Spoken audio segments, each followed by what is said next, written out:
Hello, I am Gregory, the poor typist. Welcome to another edition of Typewriter Club Live. And today our typing prompt was experience or opportunity you are thankful for. So, because we have Thanksgiving coming up, at least here in America, but we can all be thankful, right? Even if we're worldwide. So, yeah. We do have a few people waiting in the wings, so let's get them in here. All right.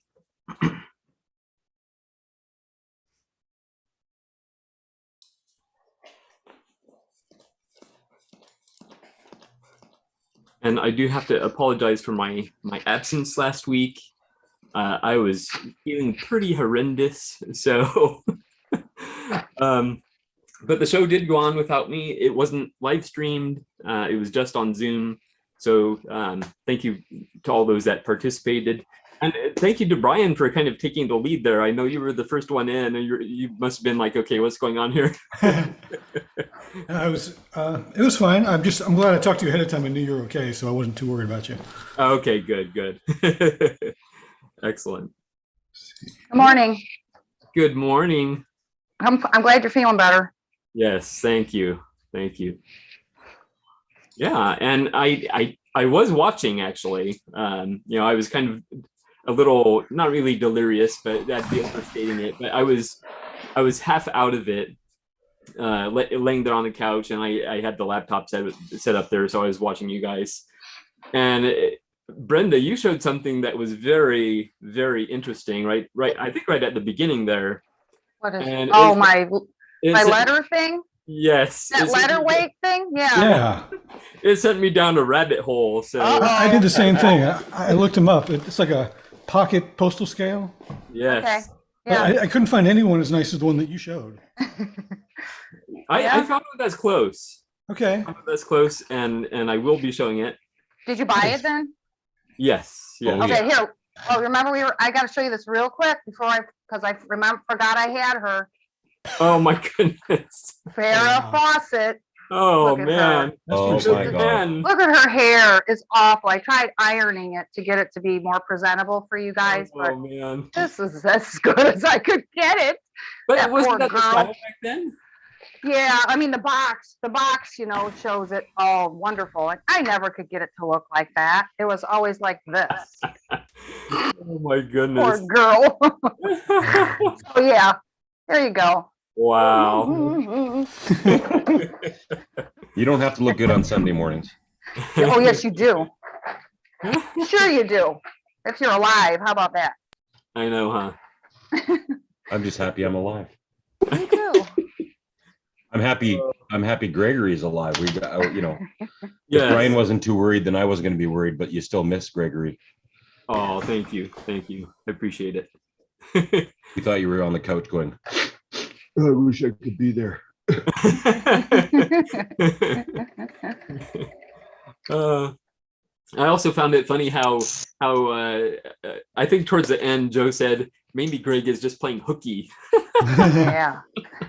skipping You're club. sick of us. All right. So we have several people in. I do want to show a couple items, and again, these were inspired by what Brenda showed last week. So let's see. Here we go. All right. So the first one, and this is related, but it's different. So, and this reminds me of my grandpa. He had one of these. Nice. That's cool. And it actually has the rates on there. Uh-huh. And the rates date from May 12th, 2008. So. Wow. So they would probably issue new ones that you could swap out every year, eh? You know what? It does look like that's a sticker or just a faceplate that could fairly easily be removed, actually. So, but yeah, this reminds me of my grandpa. He had one of these in his office. So, and the next one, this one's really cool because it reminds me of a Kaweco fountain pen. So I don't know how I was gonna pick it up on but you see it has the kind of facets there. Uh-huh. Mm-hmm. Got Kaweco looks to it. But it looks like a pen. But The spring clip. Yeah. So it has a little clip on there. Well, it looked like these things are either used for fishing or for postage. Depends on what the scale is. Is there a clip on that then? I guess you stick Yeah. the paper in the clip. Okay. It's hard Oh, to I see see. it. Okay. Yeah, like a little. Against my shirt, maybe. So a very Yeah. small fish or a very heavy letter? Yes. Yeah. So And so it's got the scale. Yeah, that's Oh, cool. and it goes comfortably. It goes up to about 8 ounces. Wow. That's quite a bit, actually. Cool. And it does have a brand on the end, which you won't be able to see, I doubt. Yeah, you won't be able to see that, but it's Postulette. Postalett. And then it's made by on the cap. It has oh man, this the exact weight scale company. And it might say Columbus, Ohio. And then it appears to have maybe a patent number, but that print is super tiny. My days of reading print that small are long gone. Yeah, me too. Yeah, so Brenda, that's your fault. I'm sorry. I'm glad And I to have know another one on the Gregory. way, and that one I kind of had to pay up for a little bit more. Is it But it's like a brass and pendulum fancy? style one. Ooh. Uh-huh. So that one's really cool. And it comes in a little wallet Oh. that has the rates on one of the inserts. So you can really be a nerd and whip it out at the post office and then. I know. You can argue with them. Oh man. Actually, it's 4.5 ounces. You see here on my scale. I do wonder about the accuracy of these though.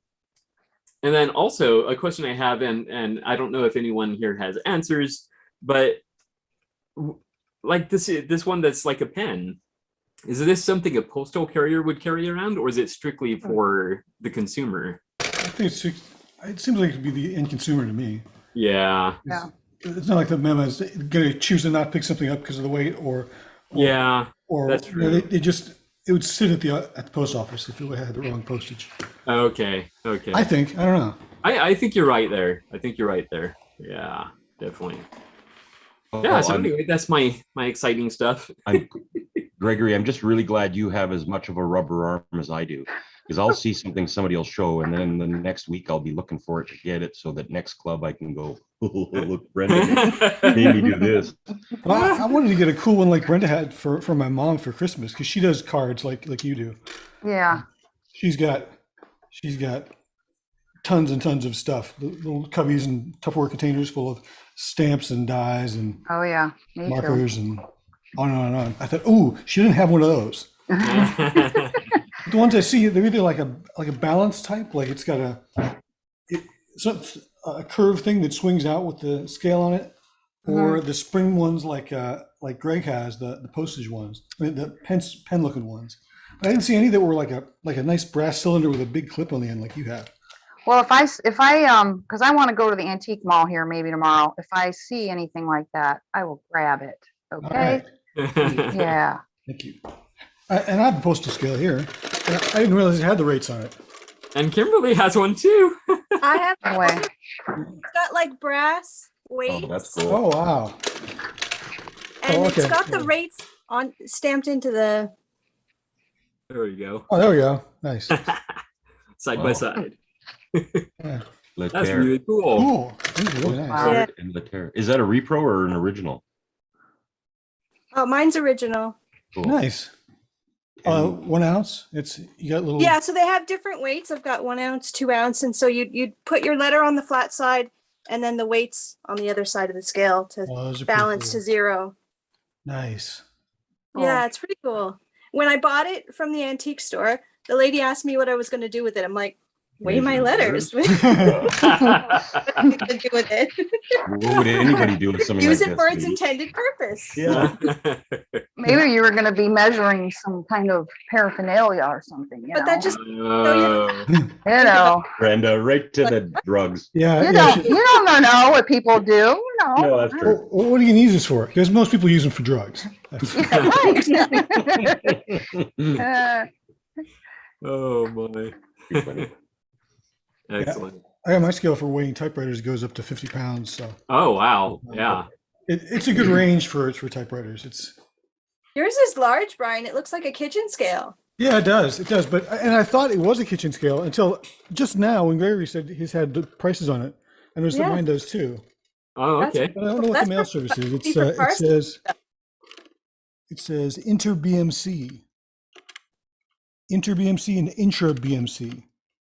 Inter BMC, like within, apparently costs more than intra, between. Wow. I don't know. It's 2002. I don't know whose scale it is. Maybe I don't know. How curious. I found the date of my scale based on the postage. Like back when this was made, a 4-ounce letter was 1D, whatever that meant. A 6-ounce was 1.5, and an 8-ounce was 2. And based on those rates, I was able to age the scale. That's neat. Yeah. E is probably denarii, therefore it's a Roman scale, so that's pretty awesome. Oh wow. No, I'm I'm- just joking. That's way over for that. You had me fooled. I was like, man, he knows things. I wish, yeah, no. Because Oh, Now, excellent. if that scale was in England, then that would be a 1 penny. The English yeah, currency I system think- was I pound, do was think- LSD, pound shillings and pence. yeah, I think it's an English scale. D. Yeah. I remember my granddad had a scale like that, and it always sat with the flat side higher because that's the side that always got polished once every now and then. Well, fairly regularly, so I actually had some of the metal worn off it polishing. William, you look different this week. Did your razor break?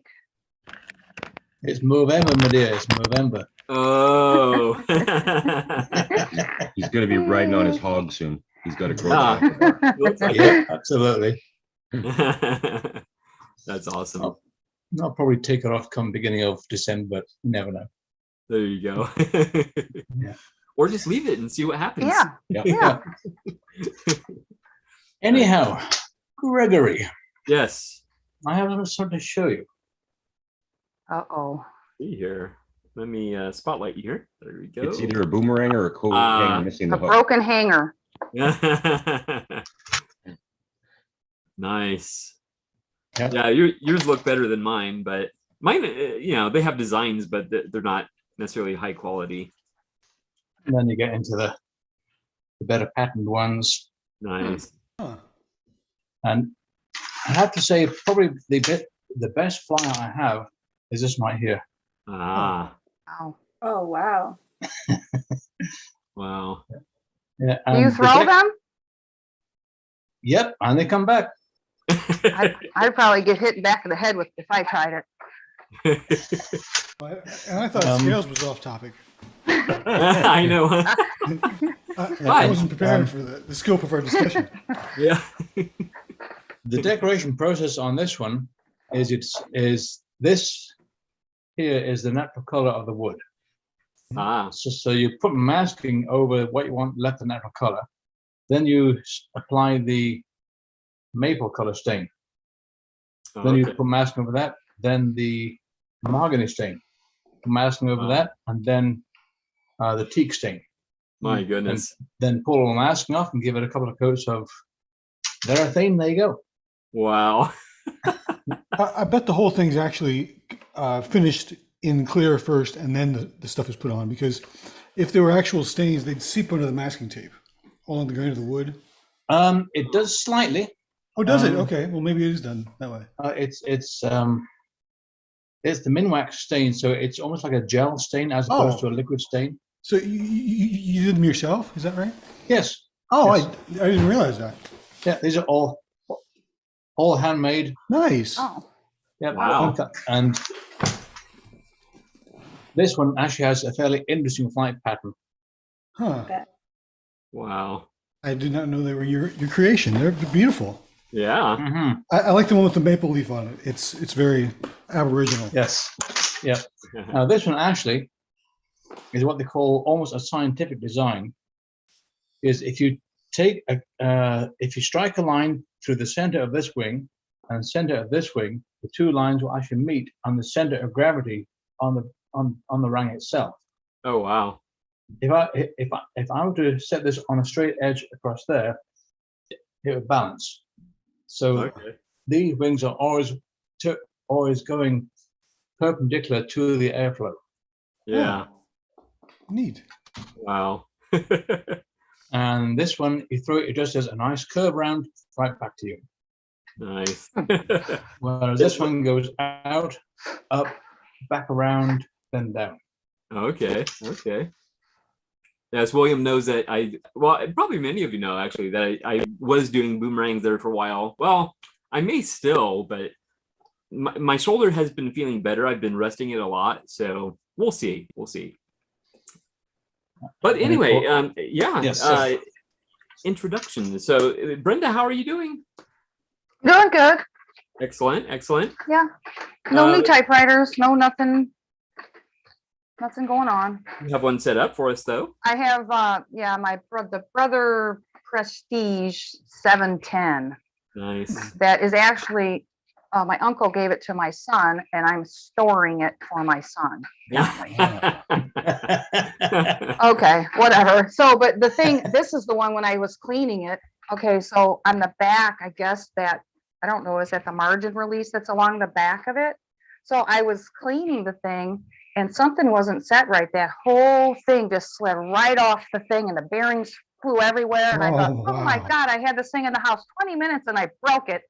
Oh, So John and I got it back. He helped me get the star wheels and all the ball bearings back into place, and it's fine. I mean, it's kind of, I don't know, it's all right, typer. I don't know how I feel about it. It's fine. Yeah. You're You know. snobby typewriters, Brenda. You're very Say picky. that. You're snobby I- about. Yeah, well, I just don't, I would have probably, I don't know, it's just not my, I guess, because I don't feel like it's really mine, you know. Well, no, you're spoiled with good taste. It's like when you've had steak, you don't want craft dinner. I'm still a craft Yeah, dinner. I mean, it works good, but then the other day, I was moving my typewriters around and I go to pick it up and the whole carriage just starts moving all by itself. And I thought, what is wrong with you? So I don't know if it's even, so there could be something wrong with it still. But yeah, so he's just kind of hangs around and whatever. He's not my favorite. oh. Yeah, see, and he didn't have a thing, he didn't have a ribbon cover, so Oh. I had to make one out of foam core. Oh, really? And That's Yeah. wonderful. so he was naked like that, so I had to make him a lid. That's great. So there, yeah, so That's funny. he's a problem child. All the Well, way isn't this a around, great so- time we live in that we can afford to be snobby about typewriters? Yeah. Yep. Yeah. If that was the only one I had and I paid like $300 for it, I'd like it a lot. You'd love it. Right. You would have to. And Yeah. it's not as Yeah. good as my 1940s German typewriter. It's a little bit nicer than this. Yeah. Excellent. And Brian, how are you doing? Just excellent. Let's see. I have a new typewriter. Want to see my new Nice. typewriter? Oh, Get out of here. Yeah. And thanks again for taking the lead last week. I Oh, no appreciate problem. that. In the case. oh, I like that. Oh, rainbows. Ooh. I like it. Oh, is that I saw a that. Corsair. Corsair? Corsair Yeah. Deluxe? Corsair Deluxe. Yeah. I saw that With on an Arizona Facebook. tam. That's Are a you gonna machine keep that the Corsair Are you Deluxe is a leaving a- machine I see people complain about a lot, but I've never understood the complaints. Yeah, it's not a spectacular typewriter, but it's nicer than like the Streamliner and the Starfire that I have. I mean, they're all pretty, but this is a better typewriter than those. It's nice little machine. Started at Goodwill for $30, which is maybe a little much, but I love the paint. I love the paint job on the lid. It's cute. Paint job. Yeah. You're gonna leave that, right? You're not Oh, taking that absolutely. off. Okay. In fact, awesome. of the I went history. and cleaned it. I tried to bleach the handle in the sun, but I didn't have the patience for it. because this is painted white. This is a metal piece that's painted white, and presumably these all matched. This was all the same color at one point. Mm-hmm. So I cleaned it up as well as I could, and I cleaned up all the scuffs on the sides, and I got the grease pencil off the top. Try Oh, the vinegar and dish soap combination and to Okay, clean I'll it try handle and that. see if that vinegar will do something. I got a little more of the green, of the red grease pencil mark up there. I Oh, hadn't quite yeah. gotten yet, but I'm taking everything that's not the painting off of it. And I'm thinking I might actually do like a matte Clear coat. acrylic or fixative spray. Yeah, yeah, If you it's getting should. more off. That's Well, it's beautiful. been okay for 40 some years, so it's probably fine. But Yeah. I think it's and- beautiful. I love that. Yeah. You can get a clear coat in liquid form, like at Michael's, and just paint it on with a brush if you don't want the spray, and it's washable, like washable, soap and water, you Okay. brush. I think these colors might actually be water soluble, because Oh. I took a sponge and I was just really close to one and it came off blue. I'm like, Oh. stop. Oh, no, yeah, So I think I might spray it just so I don't have a That's risk true. of wiping something off. yeah, Yeah. that's true. Well, that's all that's new for me. And poor Koa back there, What's that? He's got Or his neck co-op. pillow. his neck pillow. Oh yeah. He got nicked by the clippers at the dog groomer. What? Oh, So Oh, no. he got a little infected spot back there. He's got a Oh, my pill on so God. he can bite himself. Boy. Yeah. I think he kind of looks like a Brian- business traveler, like he needs a little suitcase. Yeah. Yeah, exactly. Brian, Much better than the Brian. cone. Yes. the graphic on your T-shirt reminds me of a joke. What's that? What has 4 legs and 1 hand? I don't know. A happy pit bull. Oh. Oh, Not very nice. It's anti-pitbull humor. Yeah. Mhm. That hand could be petting him. It's fine. Oh boy. All right. And Sean, how are you doing? I'm really, really good, everybody. Yeah, That's awesome. nothing new here. I survived another week at work to look forward to Typewriter Church on Sunday. So Yeah. everything's good. Get to see Very all good. you folks as I was cleaning out my desk here. So I pulled out an Underwood. This is not me normally. Plastic typewriters, but I bought it 10. brand new. Is that the 315? That's the 315. Yeah. Oh yeah. neat. I had one of those, but I got rid of it. Well, you know what? Like I found it at an antique store and it was like $60 and it was brand new, never been used. All the Oh, wow. plastic around it and all the plastic pieces that go in each side of the carriage. Yeah. And so I knew it was new. Yeah. And so I bought it, I don't know, 3 or 4 years ago, but I don't use it much because, I guess I'm a snob too. I German typewriters from the 30s and black lacquer and blah, blah, blah. But every once in a while you look and you're like, oh, I should bring it out. It's a really, really good typewriter. But something to as be I'm said- cleaning up the rest of my desk here, Grab I it. find this screw, sorry. And I'm like, Oh. oh my God, that looks like an Olivetti Underwood screw. So I'm looking Oh. around. No, there's nothing missing this. So I've got an Olivetti out around here somewhere that's missing a screw that's rolled under. Ah, So I'm glad I found it. But maybe that's a sign this typewriter's got a little more than just plastic and no personality. Maybe it's got a bit of sense. I don't know. yeah. I think those Olivetti engineers just put extra screw holes in various places just for I've fun. run Olivetti's with like no screws and they're just fine. So Yeah, yeah. Hate that And though when honestly, you're the typing reason- along and a screw falls off your typewriter. That happened to me this week with a Galaxy. Oh. what generation of Galaxy? It was the very first generation, Ah. Yeah. and I took that carriage apart and tried to find where that screw went, and I couldn't find it, so I had to put it in a baggie. That was very depressing. Oh. Put the whole typewriter in a baggie? No, just the screw, and you have to tape it to Oh, okay. the top of the machine, and Yeah. then that taunts you until you can actually Figure find it it. out. Because I actually saw the screw fall off. I know where it came from, but I can't find it. It's a really long screw. Mm. And Wow. Ted, you probably lie in bed at night going, where the hell would that thing have come from? Yeah, it's a very depressing state of affairs to have with a typewriter. Is a Yeah. piece Yeah. falling off and not knowing where that piece came from. And it might not So- even be from that typewriter. It just might be a screw that was in there, hopefully. And now it's just going to taunt you for 4 or 5 years. Yeah, well, I mean, it's definitely a Smith Corona screw, but Okay. it goes to that machine. I saw it fall out of the back of the carriage.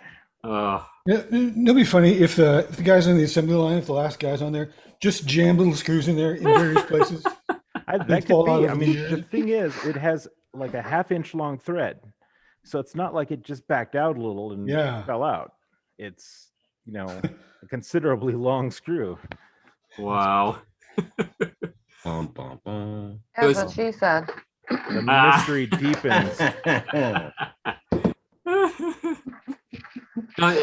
About your 315 there, I do have to say the reason I got rid of mine. First of all, it was missing the name badge. I swear in the pictures it had it. On the back or the top? The top. Yeah. But then when I received it, it wasn't there. It wasn't in the box. So I was like, I don't remember buying this without a name badge. and then the other issue was the platen was warped, I guess, or maybe had a flat side or something. And I was like, it's not worth the effort to fix this. So Yeah. It's funny how little things like that, like I know what you mean though, like name badges are sort of important. If something's missing, it's like sort of that's the centerpiece of what that typewriter is. It's its Exactly. name, it's its identity. And when they fall off, boy, that just makes me nuts. yeah, I was pretty upset about that, but you just get rid of it and get a new one. Yeah. Find one with a badge. Yeah. Oh, all right. And Kimberly, how are you? Good, good. Excellent. Anything new in your world? My Spencerian typewriter arrived, so all is Oh, Yay. arrived safe, nothing broken. That's my favorite font. no loose screws? Not yet. Okay. And can you show us? Uh, Or you don't have it maybe set up? later. I don't have it open Okay. out right now. Yeah, that's okay. We're just glad that it's safe in your hands. So, Yep. Yes. Very good. All right. And anything else new, or that's pretty much it? Well, the Techno or the Cubic Adler, the correct one that I purchased when they sent the wrong one, that one arrived too. So Oh, I have every excellent. machine that I've recently purchased is accounted for. Nice. Yeah. Very good. Yeah. Excellent.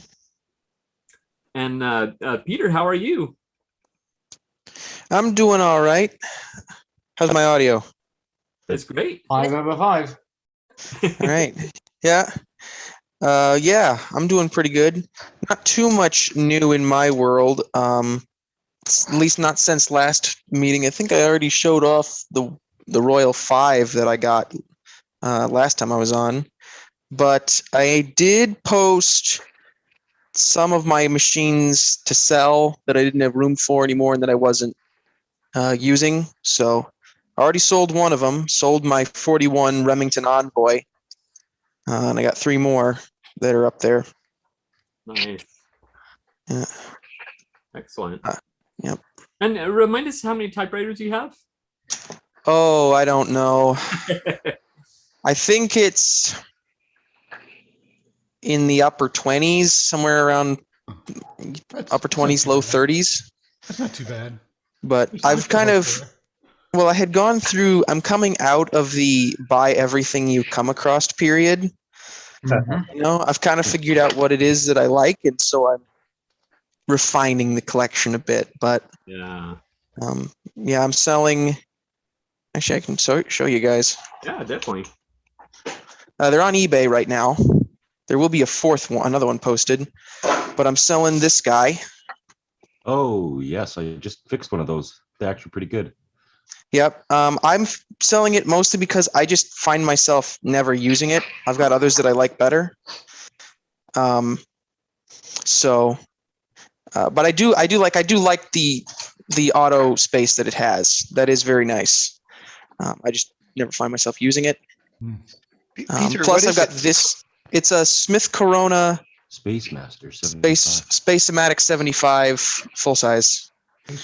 Don't assume we all Then, recognize it like the pros Yeah. that are online here. Well, it actually is a really weird typewriter that you just don't see a lot. The only reason I know it is because I happened to get one, and I'd Yep. never seen one before. So what's the space thing? What's that all about? It's if you hold down the space bar, it auto spaces. Oh. I It's got can't. that Hold on. flappy thing in the back there, like some of the Yeah. portables do. See if I can. Yeah. Yeah.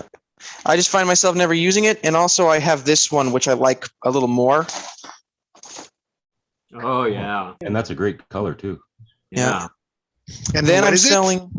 Yeah, the one I'm selling is Corona, but the Remington, that's a Remington 19. Then I'm selling 2 portables. Looks like a brother. This is the first one. What's in the box? It's a little Montgomery Ward portable. Brother. Yep. Oh, nice. Nice. It's in pretty nice shape. There's one thing that it's missing, and that's that the other one of these grommets is missing. So Yeah. I've just got a piece of duct tape over the hole. Does Okay. the job. So common. Yeah, you can replace those. And then Oh, was that a banjo back there? that's my dad's. Yeah. Good eye, Brian. Brian's into anything stringed as well, so Yeah. Boom.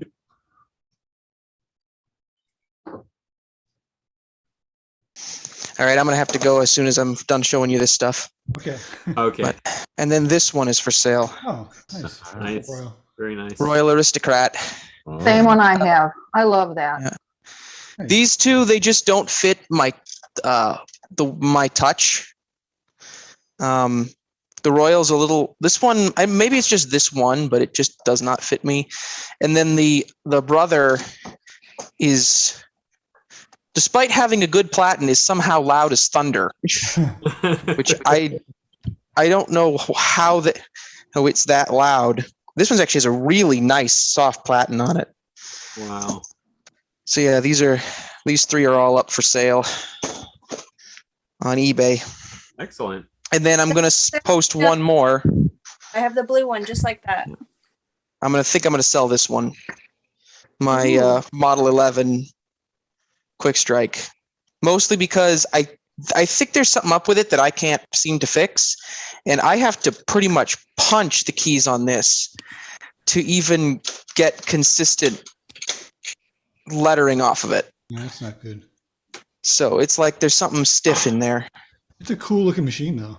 It is. It's a 50s factory rebuild. Oh wow! Oh, which is why it's got the gray on it. 'Cause Yep. I got it. But yeah. One actually I haven't shown yet that is a new one I just got. I'm not selling this one, but I just got this one. Is it the green Remington portable? Fleetwing. Yep. Oh yeah. Nice. Cool. The earlier style of Fleetwing. The later ones look like a Kleenex box. Yeah. I don't know if I ever showed this one. Olivetti Lexus. Oh. Or This is an Praxis 48. Praxis. Any I restored this one. Really like the keycaps. And then this one's not mine. This is something I'm restoring for somebody else. But I cannot get the C key to loosen up. Ah, I've gotten every other key to loosen except this one. So eventually that will type again. Wow. Yeah, that's about all. That's about all for me. That's a lot.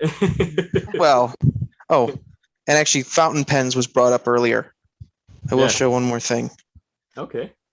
This one I picked up recently is a Soviet Russian produced pen. Oh wow. And so does it write Russian? I don't know. I've never tried. All I know is that it writes very wet. Like you need to use good paper for this pen. Yeah. All right. Excellent. Thanks for letting me ramble a bit. I know I do that a little bit too much. No, not at all. Not at all. We enjoy it. So Peter, I have heard several people say that the little Royal you have there has no paper veil. But the card, the one you're selling. Oh, the Blue Royal, yeah, that has no Yeah. paper. Well, Yeah, it has no but- paper bail, And it has no paper, stand in the back. No page support, but it does have the metal card holder, Yep. which works really well for typing postcards and that sort of stuff. Yep. Because the metal card holder holds the card nice and snug to the platen. It doesn't go bouncing around. Yeah. Yeah. Somebody mentioned Olivetti's the other day, and I figured I'd ask this question. I've got a Studio 44, and it only came with one of the two plastic guards on it. Two little plastic things. Is there anywhere I can find another one? Plastic guards? Oh, the little things the little plastic things, which on that typewriter, on that Olivetti, they'd be about here and here. Oh, the card holders. Yeah, they're missing, or one of them is missing on my Olivetti. They have them at Walmart. That Walmart. Gotta find somebody with a dead machine. Yeah, okay. Because it's just kind of annoying because without them, whenever I try to put the paper in, I have to do it carefully or else the machine likes to rip the paper. Yeah, that makes sense. Well, it's not that uncommon a machine. You might be able to seriously find a repairman who's got a junk one in the back. Yeah, I might. It's probably your best bet. There is a parts group on the Facebook. Yes. Facebook groups. If I didn't avoid Facebook out of principle, I would take the. It'd be I interesting avoid if the Facebook typewriter too, don't database worry. had a for parts section. Yeah. You just click a little box, say this one's for parts, and then if Okay. you're looking for it, you'd say you can call them up. Right. The other thing you could do is to go on to Typewriter Talk and post in the parts wanted. That would be interesting. Or the- Yeah. Yep. That's Typewriter Talk. I post on there all the time. I call myself Skywatcher. It's hosted by a fella in Toronto, Uwe, U-W-E, Uwe. The other thing you could do is to look up on eBay the anti-key shop. Because Okay. what Greg for us does is he buys up old typewriter shop inventory and then sells them off. So he might have some in his collection. Yeah. Okay. Yeah. I can't stay, so I'll have to leave. But thank you all. Nice talking to you guys again. Take care. Have Right. a wonderful See you weekend again. or Sunday. Yeah, you guys too. Take care, there, Peter. Take care, See ya. Peter. God bless. God bless. Happy Likewise. Thanksgiving. All It's right. Thanksgiving in the U.S. today, isn't it? Not today. No. no. Yeah. When This is is- it? Tomorrow? Thursday. Thursday. Is coming Thursday? Yeah. Oh. Thanksgiving's already been gone. Yours is 2 weeks ago, or Yeah. October, was it yeah. about 2 weeks ago? Oh, longer than that. 3-4 months Okay. ago now. It's Okay. been almost a year. We're still full of turkey. Oh, God, it's good. I do have to say, actually, this afternoon, my family is celebrating Thanksgiving because they know I will only go if it doesn't conflict with my wife's family's plans. And for my wife's family, we're going down to San Diego, so I couldn't go between the two. So yeah, I get an early Thanksgiving and then the regular Thanksgiving. Excellent. And we Thanks, kind of Tom. had an early one yesterday because, well, my daughter and my son, they came over and split some firewood. And then John made some chili and we sat outside and had chili and loaded the truck with wood. And my daughter made a pumpkin pie cheesecake thing with nuts on the top. We had that because we can't have Thanksgiving as a family because a family member is not vaccinated. So there you go. Yeah. But how do you feel about that? Yeah, no, I'm no, not no, don't start. appreciating. I don't appreciate that. So yeah, not good. Yeah, Nothing I can do about it. that's true. That's Nope. true. Everybody's got to live their life. Yep. All right. And William, how are you doing? Doing very well. Nothing new in my typewriter world. Just I can't believe how busy the shop still is. Usually it's gonna slow down by now. This year, no, just still going flat out. Do you think that's because of the pandemic or? Pandemic plus weather plus all sorts of other things. Supply lines means that new equipment is getting harder to come by, so people are fixing up their old stuff. Pandemic also means that people, especially last year, had time on their hands and money in their pocket, so decided to get out to do some projects that have been put up for who knows how many years. Some machines that have sat in the shed for X number of years don't start. Yesterday, I was working on the transaxle of a John Deere STX 38, which the wheels were rusted on so tight to the axles, I had to pull the transaxle, split the axle, pull the wheels and axles out, take the tires off the rims, and then put the rim and axle assembly in the hydraulic press, and darn near max it out at 12 tons before the axle started moving in the rim. Wow. Yeah. Oh, excellent. And thank you again for showing those boomerangs. That was very cool. Yeah. And then of course there's the acute angle boomerangs. Oh yeah. They fly differently than the other ones? Repeat? Do they fly differently than the other ones? Yes. Each one, it seems so each shape has its own flight characteristics. This is what they call the Atmos hat shaped boomerang, and give it a throw, it goes almost straight out, climbs, does a circle, comes straight back again. Nice. Yeah, it's funny because I actually have one of those. It's purely a decorative boomerang. I mean, I don't know the proper terminology, but you know the wings on it aren't cut so that it will return to you. It's just like an even shape. But if you throw it, it flies very, very straight and very, very far. So it's still pretty cool. Yeah. Well, when I first got into the boomerang hobby, I read that actually the original boomerangs didn't return at all. They were hunting boomerangs. They were built to fly straight and level, about 2 or 3 feet off the ground. And the idea was, and those are fairly heavy things. The idea was that you threw that at your prey or quarry, whatever. It hit it, stunned it for long enough to get so you could get over there and dispatch it. Yeah. It's believed that the sporting boomerang or the returning boomerang was a very badly made hunting boomerang. That's how that started.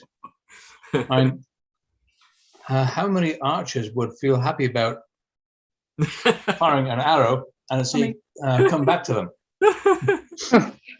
Ooh, yeah, that would not be No. good. Man. One thing I just want to point out before we get too far, there is a typewriter related Easter egg in my room. Oh. If you look, you can find it eventually. But I had it last time here was here too. No one noticed. So just bring We that try up. not to peek and pry into everybody's back rooms, but now you've invited us, so I'm going to start really breaking it down. Yep. Is that Hey, Under the table. What's that? It's under the table. No, it's not. oh, you got a bunch of I have typewriters typewriters over there, but that's not what it is. It's an Easter egg, eh? I see Yeah, a green is it- thing on the couch. Is that a Selectric composer No, box? I don't think so. Oh my goodness. Well, that's my guess. don't rack your brain too much. Just think about it. So is this egg two-dimensional or three-dimensional? More like 2. Okay. Okay. I would go for the Corona 3 inside the musical instrument over there. Might be. No, it's not it. Well, it's got to be one of the album covers. Well, yeah. I can see yes, the police. Can't recognize Cindy anything else. Lauper. There's a classic. That's a Gentleman by the what's the name of the band? The Who. No, it's not the Who. It's oh dang it. Starts with an S. I'm not gonna get it. I'm gonna Oh, Shazam. you're real close, Ted. Keep going. Now I have to look it up. Okay. Well, in your spare time. On your own time, Ted. We're moving on. Okay. It looked like a seafoam Hermes knob lying on the sofa. Might be that on the No, cushion no. of the sofa. Oh, Hermes knob. I don't think. Afghan wigs. Yeah, Afghan wigs. Hi, Mike. Oh, hi. Hi. How are you? Good. You? Awesome. Good. I'm going to write back to you one of these days. Oh, that'd be nice. I'm trying. I'm bad at it. yeah. Yeah, that's all right. I think you might have us stumped, Brian. Okay. I'll give you till the end of the show. Okay. Is it the typewriter on the guy's shoulder on the Pink album? I don't know who that muscle man is. Yeah. Is there a typewriter on his shoulder? No. Nope. Oh. Sorry, I didn't mean to captivate everyone so much. I know, huh? All right. And Ted, how are you doing? Oh, I'm doing fine. I'm doing good. Things are good. Excellent. We got through a rough patch, and now we're Your wife is okay? yes, Good. she's recovering nicely. Very good. Awesome. We're doing good. Thank you for all the well wishes that you guys have sent. We typed a lot of well wishes. Well wishes. I like your new frame, your new OBS setup. Thank you. Yeah. Sean. Took me a while to learn. Yeah, I'm still working on it. Well, you're joining the crew. Yes. Soon all of us will be OBS. OBS. And Ted, I must say, so I finally remembered to put 2 of the CDs that you sent me in my car. So because I usually listen to CDs in the car. Okay. So I finally remembered to put them in there. First of all, the mix that you made is really incredible. I loved it. And the compilation CDs, oh my goodness, that was excellent. I was like, man, this is so good. I had a nice wide variety of music on there. I was impressed. So See, we have similar musical tastes. Yes, I like because I really love the stuff you sent me. So very good. Very good. And that surf band is pretty amazing. I'd never heard of them before. So yeah, they're a small band, but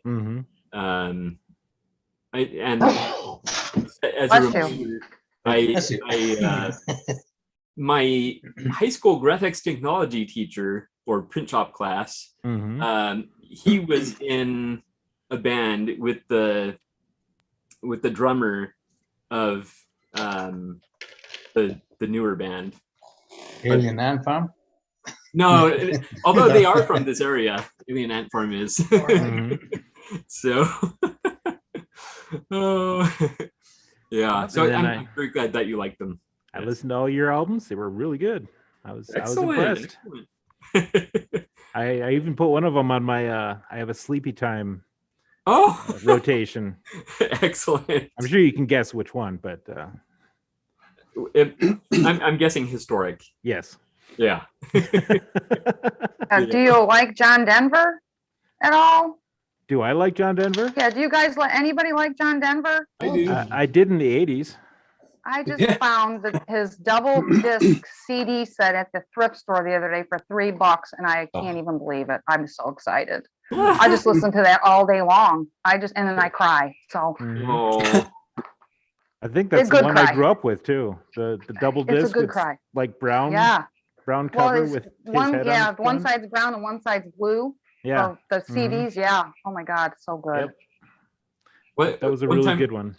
Yeah. One time my wife and I were it's when we were dating, and we were watching TV late at night, and those infomercials come on. Well, it was a Time Life collection of John Denver music, and that really sad song that he's famous for. That song came on, and I looked over at my wife, and tears were coming down her face. Oh yeah, my husband and I will sit there and listen to. I don't remember which one, but we just look at each other. We're crying, and my son's like, "What is wrong with the two of you?" And I'm like, "Just don't worry about it. One day you'll understand, maybe." But yeah, I love it.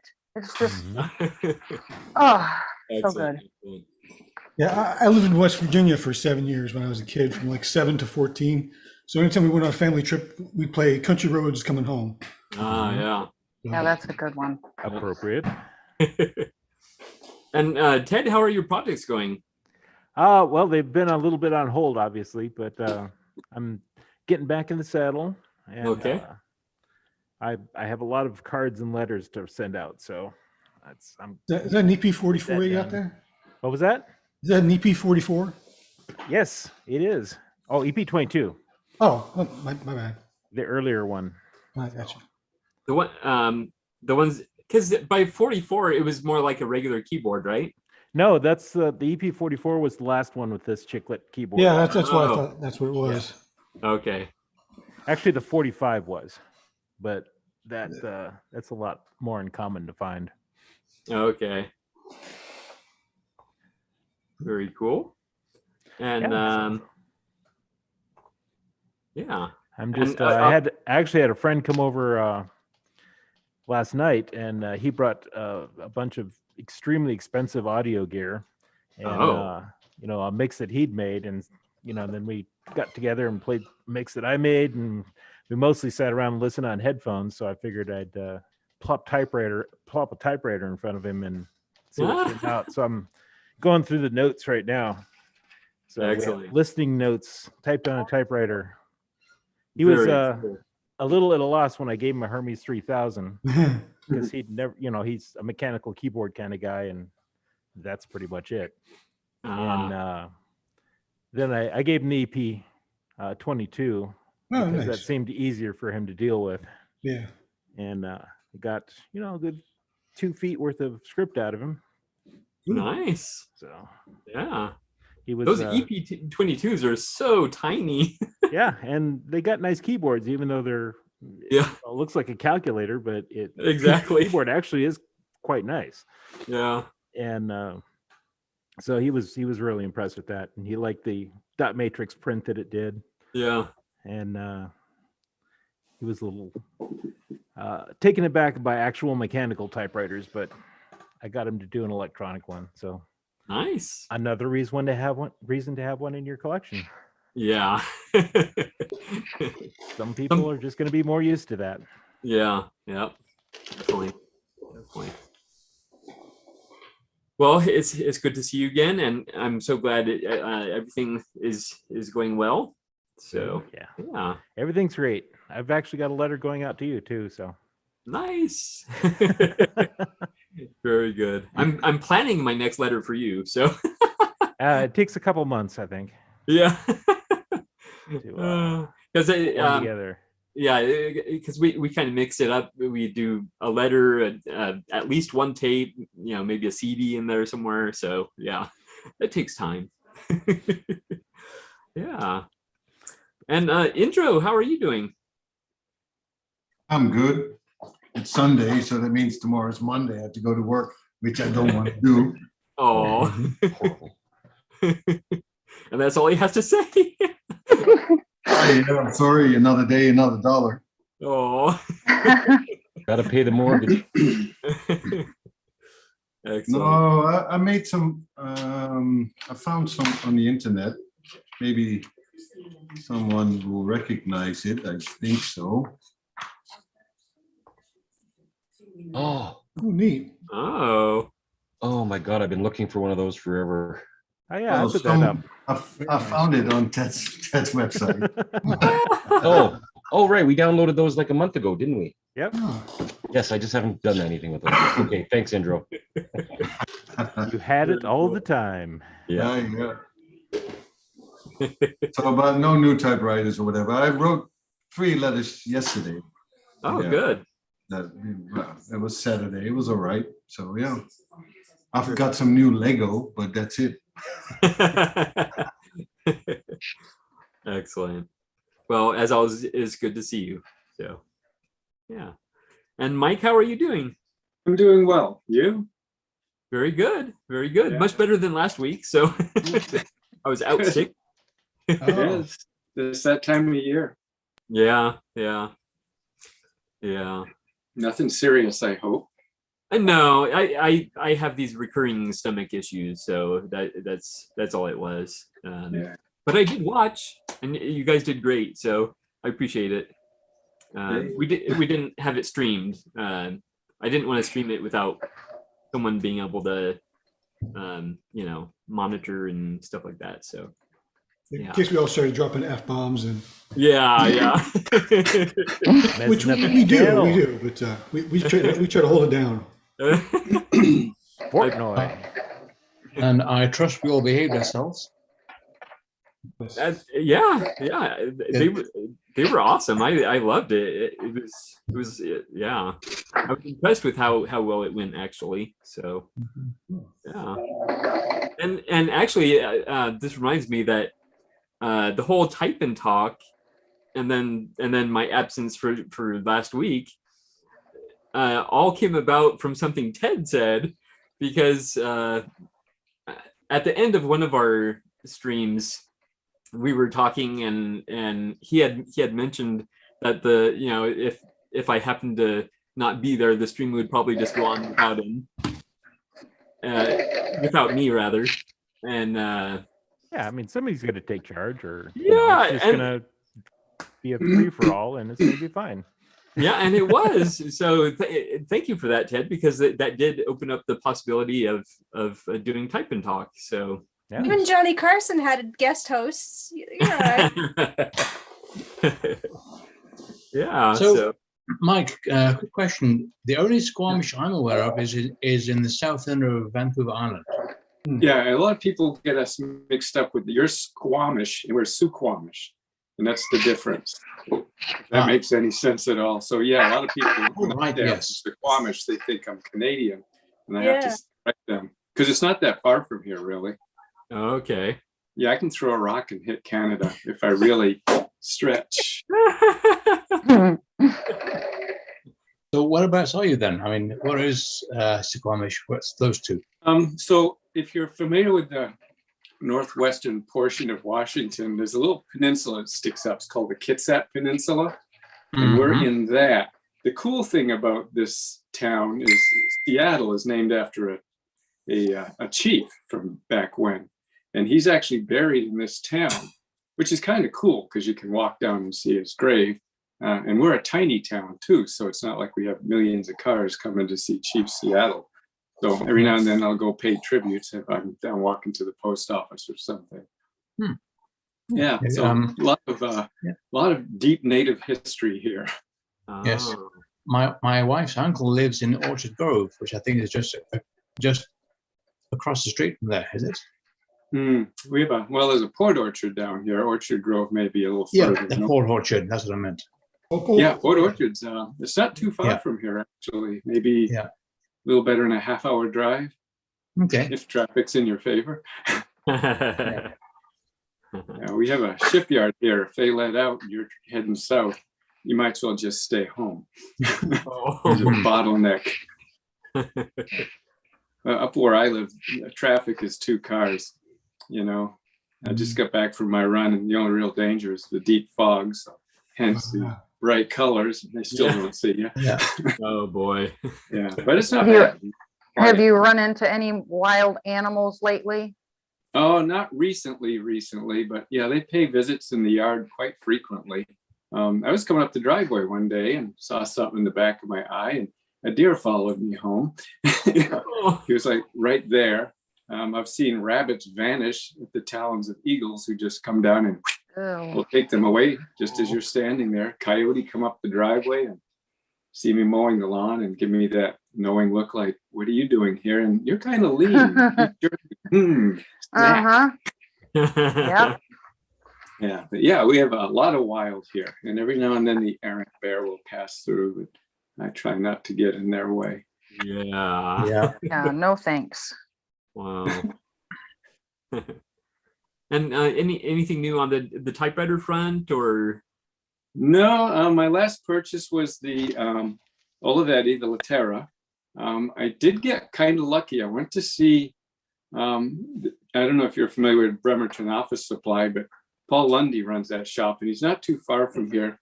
And I actually got to know them because I used to run with his sister, and I bought a typewriter, and she says, "Oh, you should take that to my brother's shop."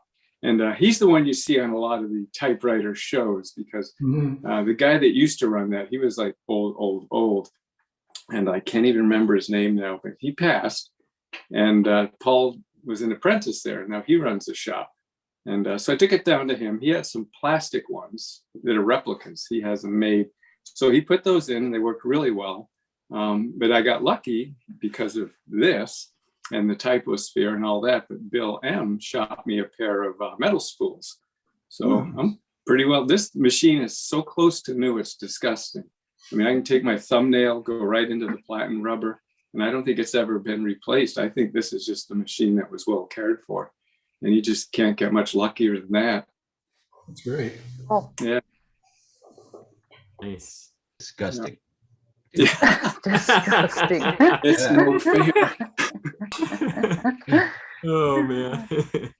Well, it's so good to see you, Mike. Well, thank you. Yeah, life's been a little sparse lately. Work's murder.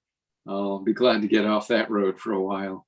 And, just got a letter, or not a letter, but an email from the Social Security Administration said, if you retire now, this is what you'll get.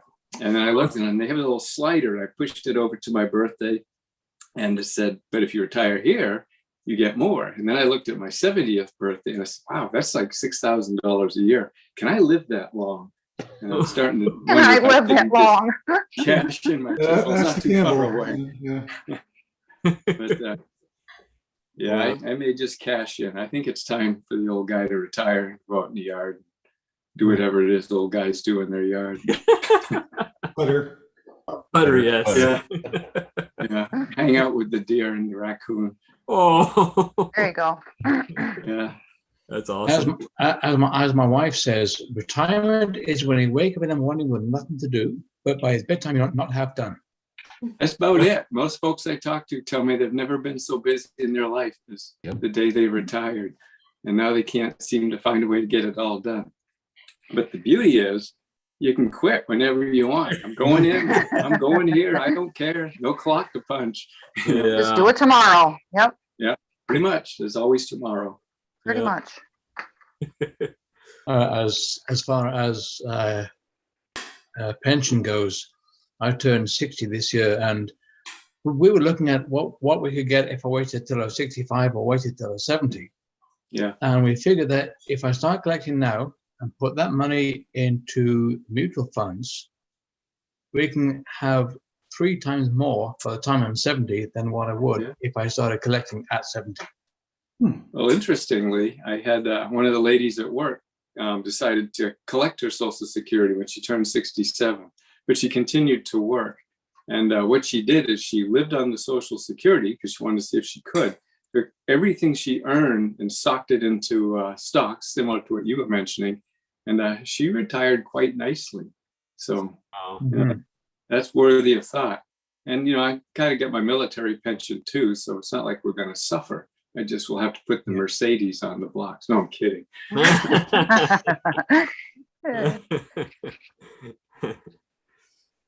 Yeah. But that time is coming. I never thought I'd see it, but there it is. Yep, right around the corner. Yep.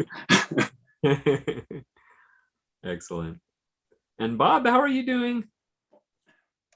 Mr. Typewriter Muse. Having a good time. Excellent. Excellent.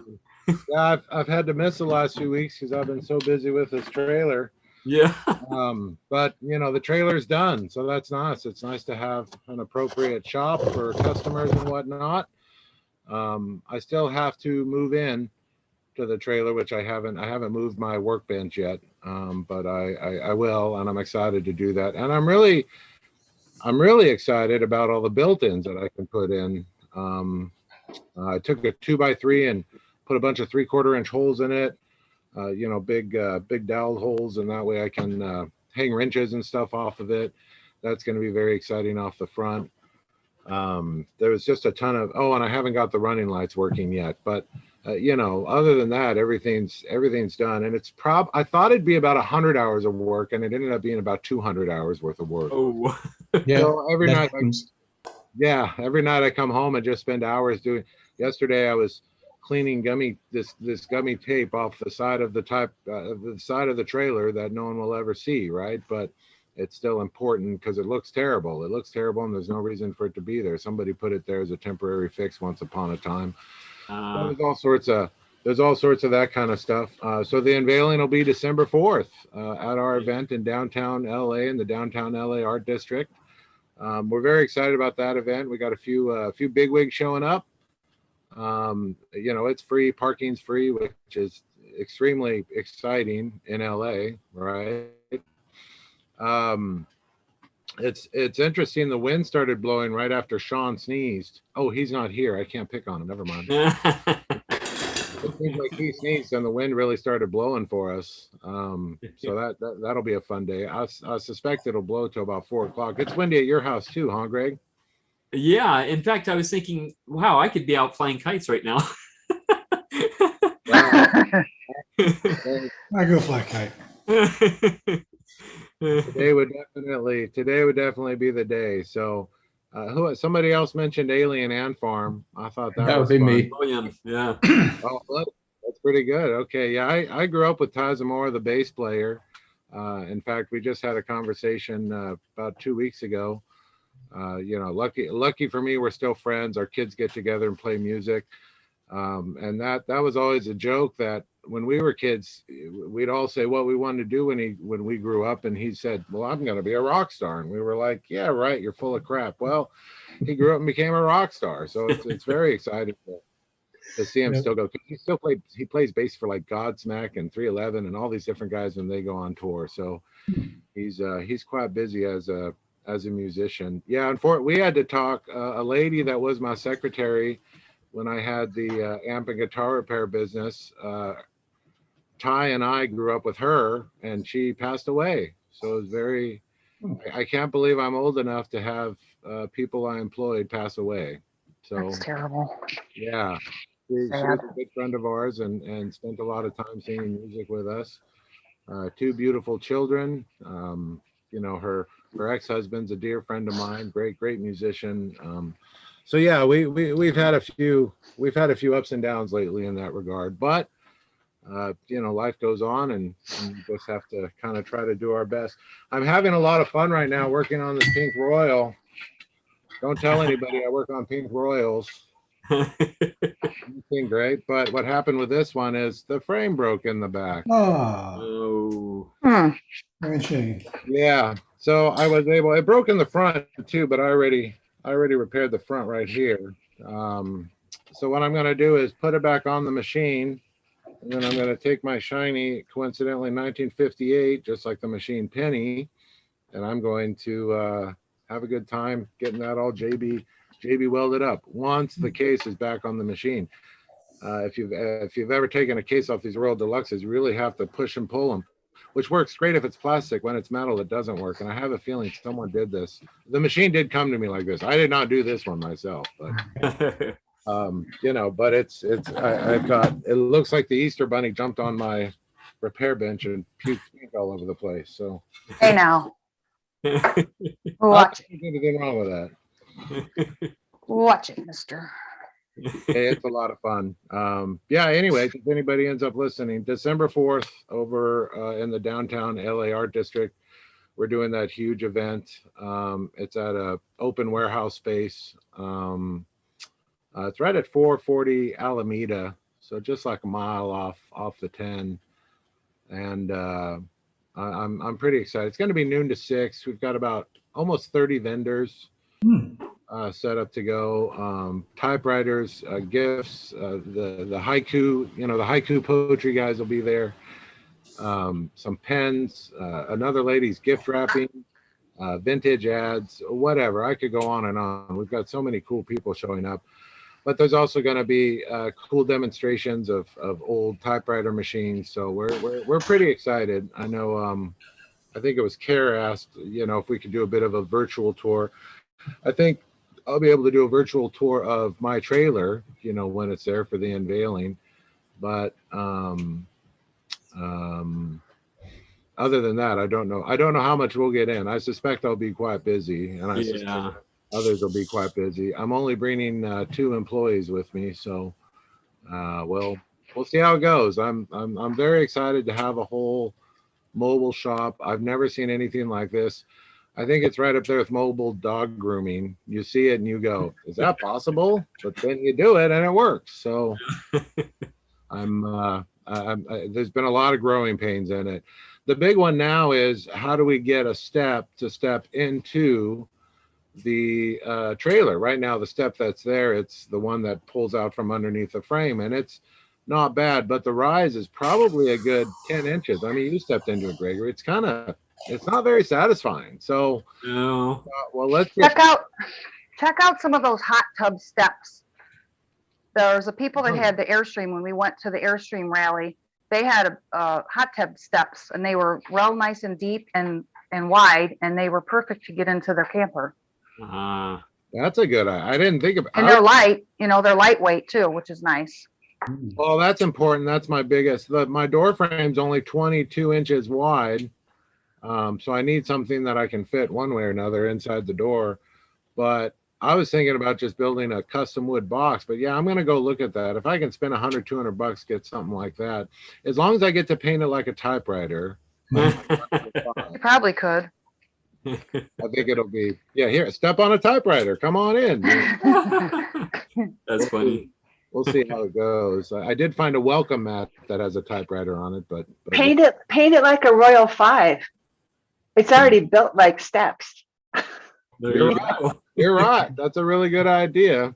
That's it's 100 things like that. This is just the newest one, because it was how do we do lighting for the racks, for the display racks, and how big should the customer service area be compared to the repair area? And right. It's been so much fun. I'm so excited to unveil it. I did do a great video on TikTok. I think some of it bled over into my Instagram. So I've been having fun trying to figure out how do you make a nice TikTok video. I really enjoy the TikToks. I'm not trying to be pretending to be a young person, but they really remind me of what YouTube videos were 20 years ago. And I very much enjoy that. Just short little, here's what I'm doing, here's how it works. Luckily, YouTube got off their 10-minute band, and so they could be longer, more in depth, and that's cool. But people really got away from short informational, So, anyways, I'm having fun going. There's a ton of people rebuilding trailers right now, as vending trailers, right? They're vending trailers, and what product do you get in there, and how do you remodel it, and what do you use to remodel? And I got to use a lot of 1x2s, 2x2s, and then that plastic covering that you see in kitchens all the time, right? So, and some of it was too much. One wall I just draped in cloth because it was just too far gone. Yeah, it looks like Swiss cheese with all the plywood I had to add to, and then I had termite damage in one area behind the left wheel, so I had to take the wall apart and rebuild. So who would have thought typewriters would lead to rebuilding an old mid-60s trailer? I know, right? I'm gonna look at those hot tub steps, that's for sure. I'm kind of tired of building. I've been so busy building. I got a sty on my eye because I was blowing dust and wood dust and wood chips got stuck in my left eye. I had to go to the doctor. Oh boy. Yeah. Wow. Anyways, December 4th, it'll be very exciting. I know Gregory will be there, so that'll be good. Planning on it. Yeah. I think we'll have a good time. Well, let me know if you need a ride. I'll put you in the trailer and we'll just tow you there. I'll be back there typing as you drive. That's right. I think that's illegal. Okay, I you think can't it do is. that. You come all beat up. Get out of there. You'd be all beat up. Especially if Bob drives. No. Right? as far as I know, the only trailer that it is legal to ride in is the back half of a bendy bus. Well, I think fifth wheels are legal. Fifth wheels. Yeah, Fifth wheels. What did you say, William? A bendy bus? Yes. Oh, right, the kind with the okay, yeah. Yeah. Yeah, I've never. Well, we're set up. We're gonna have to ride in this a few times just to make sure. Trying to transport typewriters that are open on racks is very hard. Naturally, I've got 3 different kinds of pads to put under the typewriters. I have like motorcycle luggage bungees, the bungee nets to put over them to hold them down. Obviously, I'm going to have to open the bales and the carriages and get everything. And I'm just trying to make sure. I'm trying to make sure I could spend a minute or two at typewriter leaving them set up for display and not have to put them back in their cases all the time, right? Mm-hmm. It may or may not work. I may end up having to put the machines back in their cases. So we'll see. Yeah. All right. And Dan, how are you doing? Hi, I'm doing fine. Nice to listen to. It's very, very great to be back again. I've been here for a couple of weeks now because I've been preparing not for a work assignment, but for my brother-in-law very, very postponed stag party. So we're going out Saturday night, and the planning is meticulous. So he got married. He and my sister-in-law got married in July and ran off to Italy. So we haven't had any time to send it off to his bride. So here's a man who absolutely loathes going into a suit. So we're going to dress him in a suit and taking out downtown. So it's going to be wild. That is funny. Yeah, but I can tell it's. I've been married earlier, but about 20 years ago. But I can tell this is a later in life stag party because we're not so keen on starting at 8 o'clock in the morning. It's 1 p.m. will suffice. We'll get around. So it's nice being back. Actually, I have crossed some kind of a border. Crossed some sort of a line, I should say, because this week I reached to number 50 in my typewriter collection. Wow. The big 50. So it's Olympia Progress that ran into my arms for a sweet $16. Case of prices and all, great condition. So I'm very glad. Nice. Yeah, so it's been a good week for the typewriter. Just $16. I think it was the cheapest typewriter I ever bought. I think it's $16, which is about 160 Swedish kronor. And besides, we got snow now, so it's the indoor sports coming up. So all you can do is sit at home, typing around and not be outside because first snow last Tuesday, so now it begins. Yeah. Well, at least you have a lot of toys. Yeah, but really, and I have at least 2 or 3 that I should be able to make some kind of progress of. But it's the drawband issue, so I'm kind of hesitating towards that. But I have a very old Remington that's about, I think, 1910, which is a desktop Remington that I sort of have to fix now. It's been standing on a shelf for 6 months, so it's due to a little refreshment, a new drawband. Hopefully, I will fix it, but you never know. So it's a good time. Excellent. Well, it's good to see you. Yeah, good to see you too. Thank you. I see Kara stepped away, so let's talk about Natasha and her event yesterday. Yeah. How are you, Natasha? I'm in some pain, but I'm all right. No, from lifting and stuff, and just being on my feet all day, which is fine. But yeah, it went really great. It was really, it was a great turnout. Like they came in waves, and I have photos from it up there. But when the lot of people came in, when they couldn't reach me because I was busy teaching and talking to other people, they would talk to my photographer, and my photographer would get sidetracked. So I mean, I got pictures, but not like when the crowd was there. So yeah, we had a great time. People, not one person asked where the return key was. That was great on mine. Because another person that threw one, he said that I think it was in Seattle. I think it was Matt, his name was, I forget. But he said that people were asking where the return key was. And none of these people asked that. They came in. They did need help, like putting the paper in, taking the paper out, but that sort of thing. I mean, it was really great. I really enjoyed it. And there, people were asking, "When's your next one? When's the next one?" They're asking the library officials, "When that, when's the next one?" And I'm like, I don't know, because I'll need next year. It took 4 cars to get the typewriters there and 4 to take them away. In other words, taking them there was 2 cars, 2 trips. So that's 4 cars. But then I had 2 of my sons, they had cars, then my car, and then my photographer. So that was 4 getting them out of there. Wow. How many did you take? 30. Oh. Now, how many people came, and did you have them sign a guest book at all? I did not, because I didn't think about that. I thought about everything else though. I thought about the paper. I had stationery there. I had the writers, the typing contest there from 1927. I had everything else. I mean, you can imagine.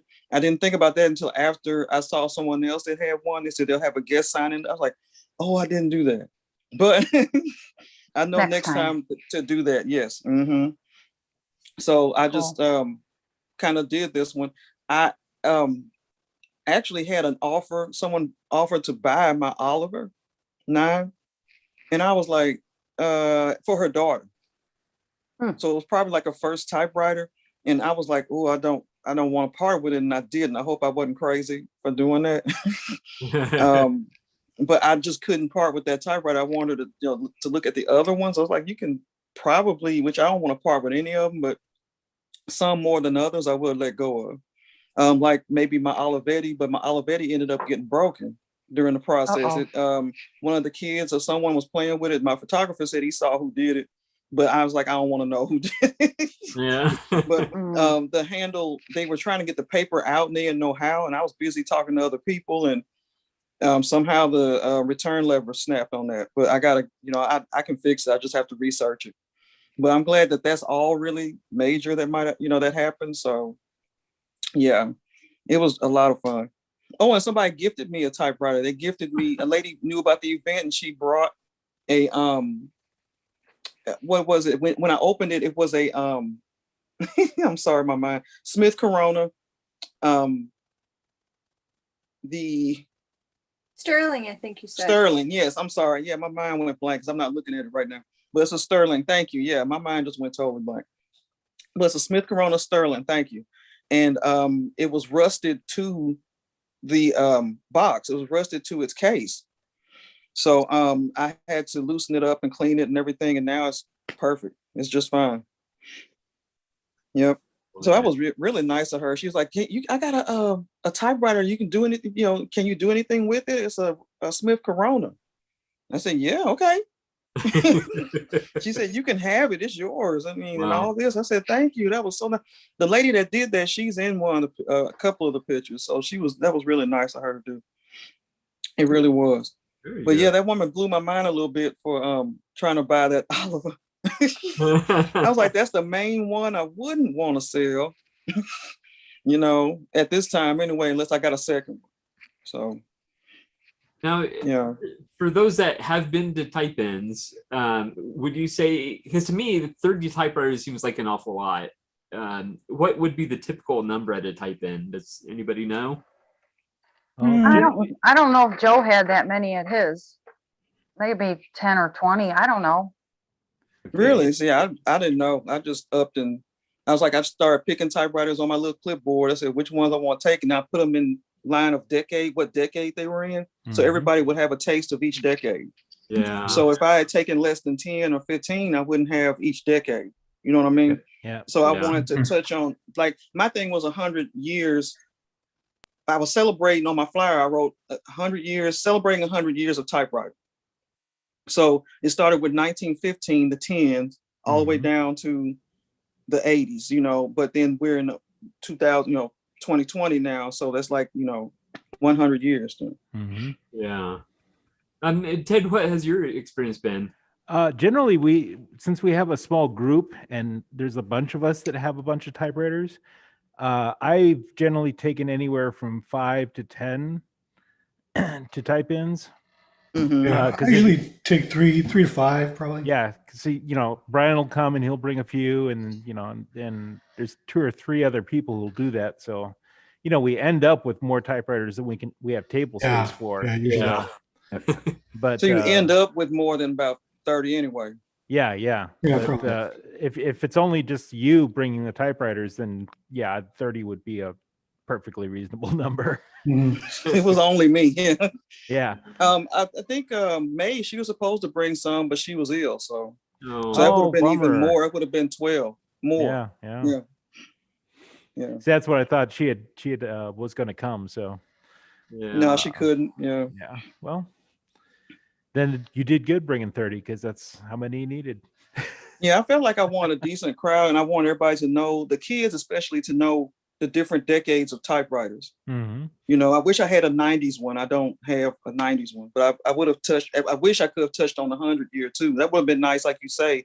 If I had someone else pitching in, they would have had 100, like one from the 1800s maybe. Yeah, that would have been cool. Or somebody with one from the 90s. That would have been awesome.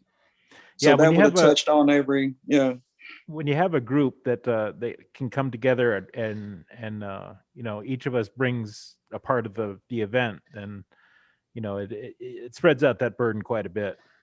Yeah, see, that would have been cool, but it's not really a community here for that. I'd have to reach out to people to come from other places. You got to build it. Yeah, that's what I'm trying to do. Farmer They're asking Natasha. for another one. Say what now? Farmer Natasha, just plant the crop now, the seeds with the kids. Yeah. Build it and they will come. Is that what they what he said? Well, that's one of the things is we like Ryan Adney, who's a teacher here, also part of our informal typewriter group. He was doing most of the planning for the type-ins up until about 3 or 4 years ago. And then all of a sudden we had a 15-year-old kid take it over. Yeah. Wow. And he did up until COVID hit, he was throwing 1 or 2 a year.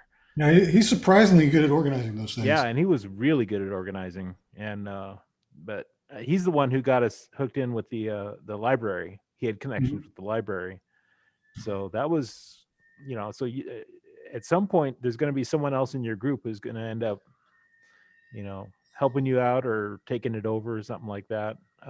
Yeah, because if that's you why build a healthy enough group, yeah, that's going to be happening. So yeah, because that's where I did it at the library, and they were really supportive. It shocked me. She didn't even ask to vet me, because we're in the world of vetting, Yeah. And she didn't even say, "Hey, can I see some of your typewriter?" I sent her a couple of pictures, but she didn't know me from a can of paint.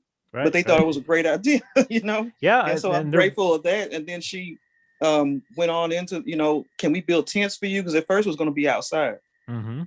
But they said the library system had opened it up for everybody to do it inside. So I said, okay, because the tents and everything, that would have been awesome. I mean, for her to do. But I said, well, let's do it inside and let's see what happens then. So they were so supportive, and they were writing letters to their coworkers, like typing letters, because they was like, she's gonna be shocked, so-and-so's gonna be surprised. I'm typing a letter, and everybody, they were just really excited. It was crazy. It's and when I mentioned that typewriters are the reason for the QWERTY keyboard on the cell phones, their minds were blown. Like, yeah, that's right.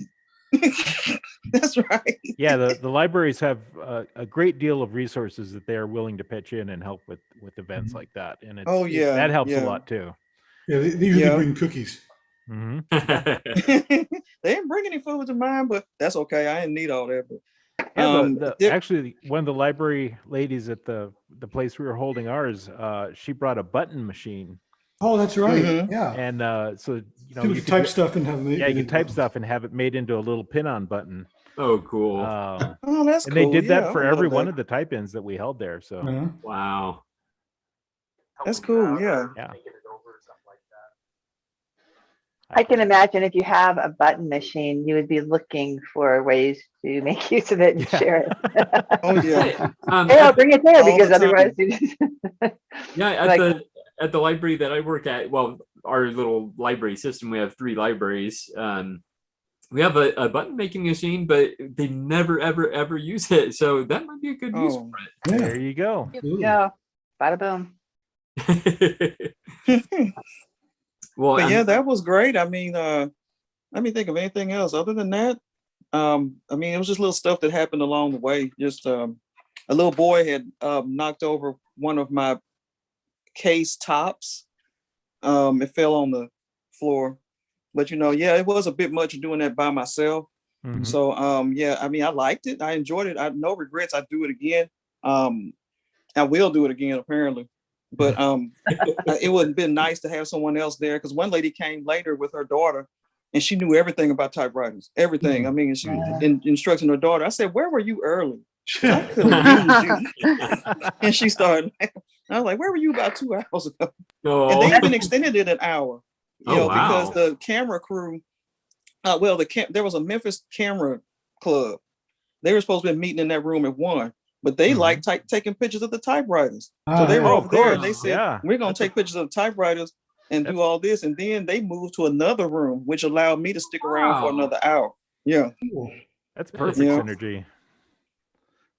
Yeah. It's like you guys got to go to Natasha's social media and stuff and just look at the setup, because it was not just like she's saying that she wanted people to see the different decades and stuff, but it was not just these typewriters laid out. Each of them had information about them. They had these stands with copies and or originals. I couldn't quite tell of the ads of that specific typewriter. I don't even know where you got that stuff, but the way that it was laid out, so educational and so precise and so well organized and just so beautiful. I mean, it was really, I really wanted to be there.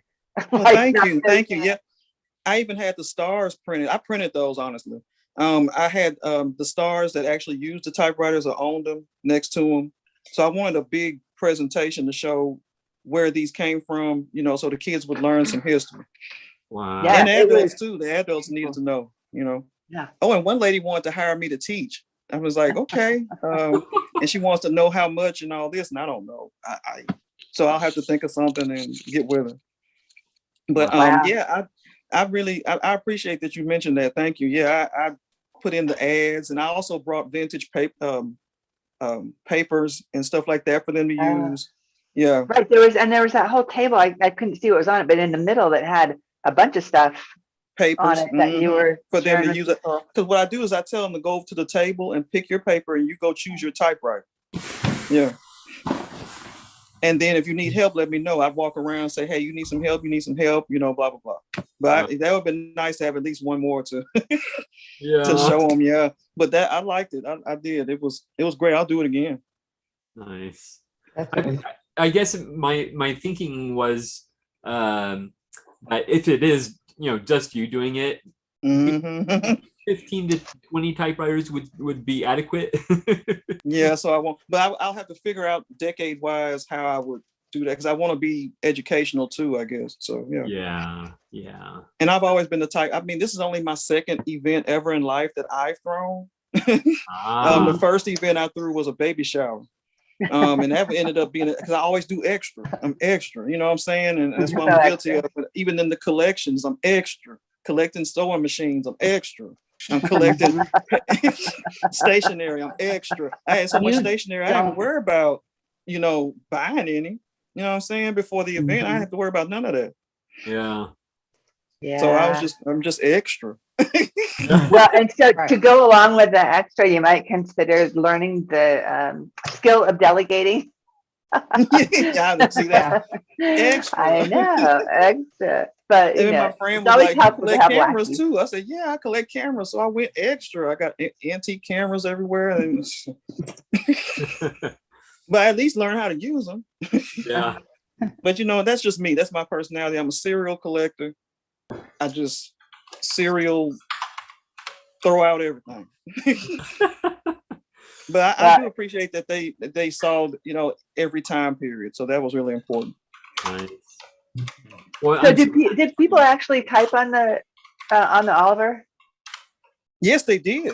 Wow. The popular typewriters were that they actually put their hands on was the Oliver, the Royal Safari cursive, because they never saw a cursive typewriter ever. No, it's like nobody's seen that before. They were all like, cursive, you're almost in line to use. Then I told them, well, the 1980s typewriters over there is cursive. They didn't want that. But the Royal was all pretty and yellow, so everybody wanted to go over there to that one. And then what was the Remington 12? They like that with the right hand. Am I saying the right side? The right hand return. Yeah. They like that. Yeah. And then they liked the Royal 10, 1923. And they wanted to play with the Corona 3, but it was just stop intermittently. So I just couldn't really, you know, the little folding thing. So I was like, nah, don't worry about that one. But they really liked the cursive typewriter and the Remington. Yeah. Nice. That is so awesome. I'm so happy for you, Natasha. Thank you. I enjoyed it. I'll do it again. It was a backbreaker though, but last night I got on here and I didn't want anybody to see me. So I'm like, that's how tired I was. I was ready for bed. Yeah, I was bummed. I missed it. I just wasn't feeling good. I had gotten a flu shot a few days ago and it knocked me out. We talked about that last night. Yeah. For a little talk. And I just, you know, I just didn't want to get out of bed. So I'm sorry. I understand. Hey, there'll be another one. I'll have to because they're asking for another one. You know, so I feel terrible if I don't. And then I had a lot of people, you know, because seeing the typewriters brings back memories for people and they start having stories and you have to listen to that, you know, and it's very nice. It's very cool. It is. Yeah. And they started talking about sewing machines. That was a whole other issue. I was like, should I start bringing those up here? You know, and then now I'll have a crowd because they, you know, there's a lot of people, the typewriters are tied in with sewing machines, tied in with photography. It's weird. All that's kind of, all the old analog machines are still going strong. Yeah, the old vintage machine community is just as prolific as the typewriter collecting community. So you want to get into vintage sewing machines, there's crazy people like us out there that are into them as well. So yeah, before there were typewriters, I had a lot of I still do. I still have a lot of vintage sewing machines. So we have a lot in common. Yeah, we do. Yeah, I got a 41 sewing machine Singer up there. I think that's my oldest one. And she runs like new. And then I got some from the 60s, and then I got some, you know, FAF and all that. So yeah. Yeah, it's just like typewriters. The older ones, they still work great. Oh yeah. Even better than the newer ones. Yeah. Yeah, that's true. But the difference is the sewing machines are still being, you know, produced, well-made sewing machines still being produced, whereas the new typewriters now are all kind of cheap or electronic. Yeah. Unlike sewing machines. Yeah. Speaking of sewing machines, I ended up inheriting my grandmother's Jones shuttle. Is that a sewing machine? The one that she used to use for preparing all my mum's aunts and uncles' clothes when they were kids, and repairing my grandfather's army uniform. Nice. I wanted to say I appreciate the bottom row representing for Typewriter Database there. Oh, yeah. What do you mean? You and Eric are both on the bottom row, and you're both wearing Typewriter Database shirts. Oh, yes. Oh, that's awesome. I gotta get one. I guess your bottom row is different from my bottom row. Oh, yeah. Well. That's my bottom row too, is that you two down there with your shirts. Excellent. Represent. I'm wearing my Typestar shirt. Canon Typestar. Yeah. Nice. All right. And Kara, how are you doing? Oops. I'm doing okay. How are Excellent. you? Missed Very you guys last week. Me too. I just I don't know. I just didn't make it to Typewriter Club. I don't know why. That's okay. I didn't think it happened because normally I will click on the YouTube link for a few minutes while I'm setting up, and I couldn't find it, and so I thought something happened, and Gregory clicked. Something type. did So I happen. just assume it didn't happen. I didn't even think to go into the Zoom link and see if everyone was there. But I just thought you didn't do it last Sunday. So Yeah, since the type and docs have been going well, I figured, well, if I am sick, I can do that for the Sunday morning meetings. I made use of a sick day, and you're allowed to have those. During 2 months without me being sick on Typewriter Club Live. So well, it's kind of nice that you just set up the live stream kind of like our Saturday night thing and just let people. Yeah, just the Zoom, because for example, if someone comes on the live stream and they're playing music in the background or have the TV or showing the TV, that could directly affect my channel. So yeah, so I have to be aware of that. And like with Type and Talk, I'm not like sitting there watching you guys. I'm doing my own thing, but Right. yeah, so yeah. But you're doing well, Kara? Yeah, not a lot happening in the typing world. Oh, so well, I can update the saga of the smelly typewriter. Oh yes, yes. So it was really helpful, talking with you all about that. And then I started looking into different ways of cleaning up smells. And there's something called BioClean, which I haven't tried yet, but I'm thinking towards trying that.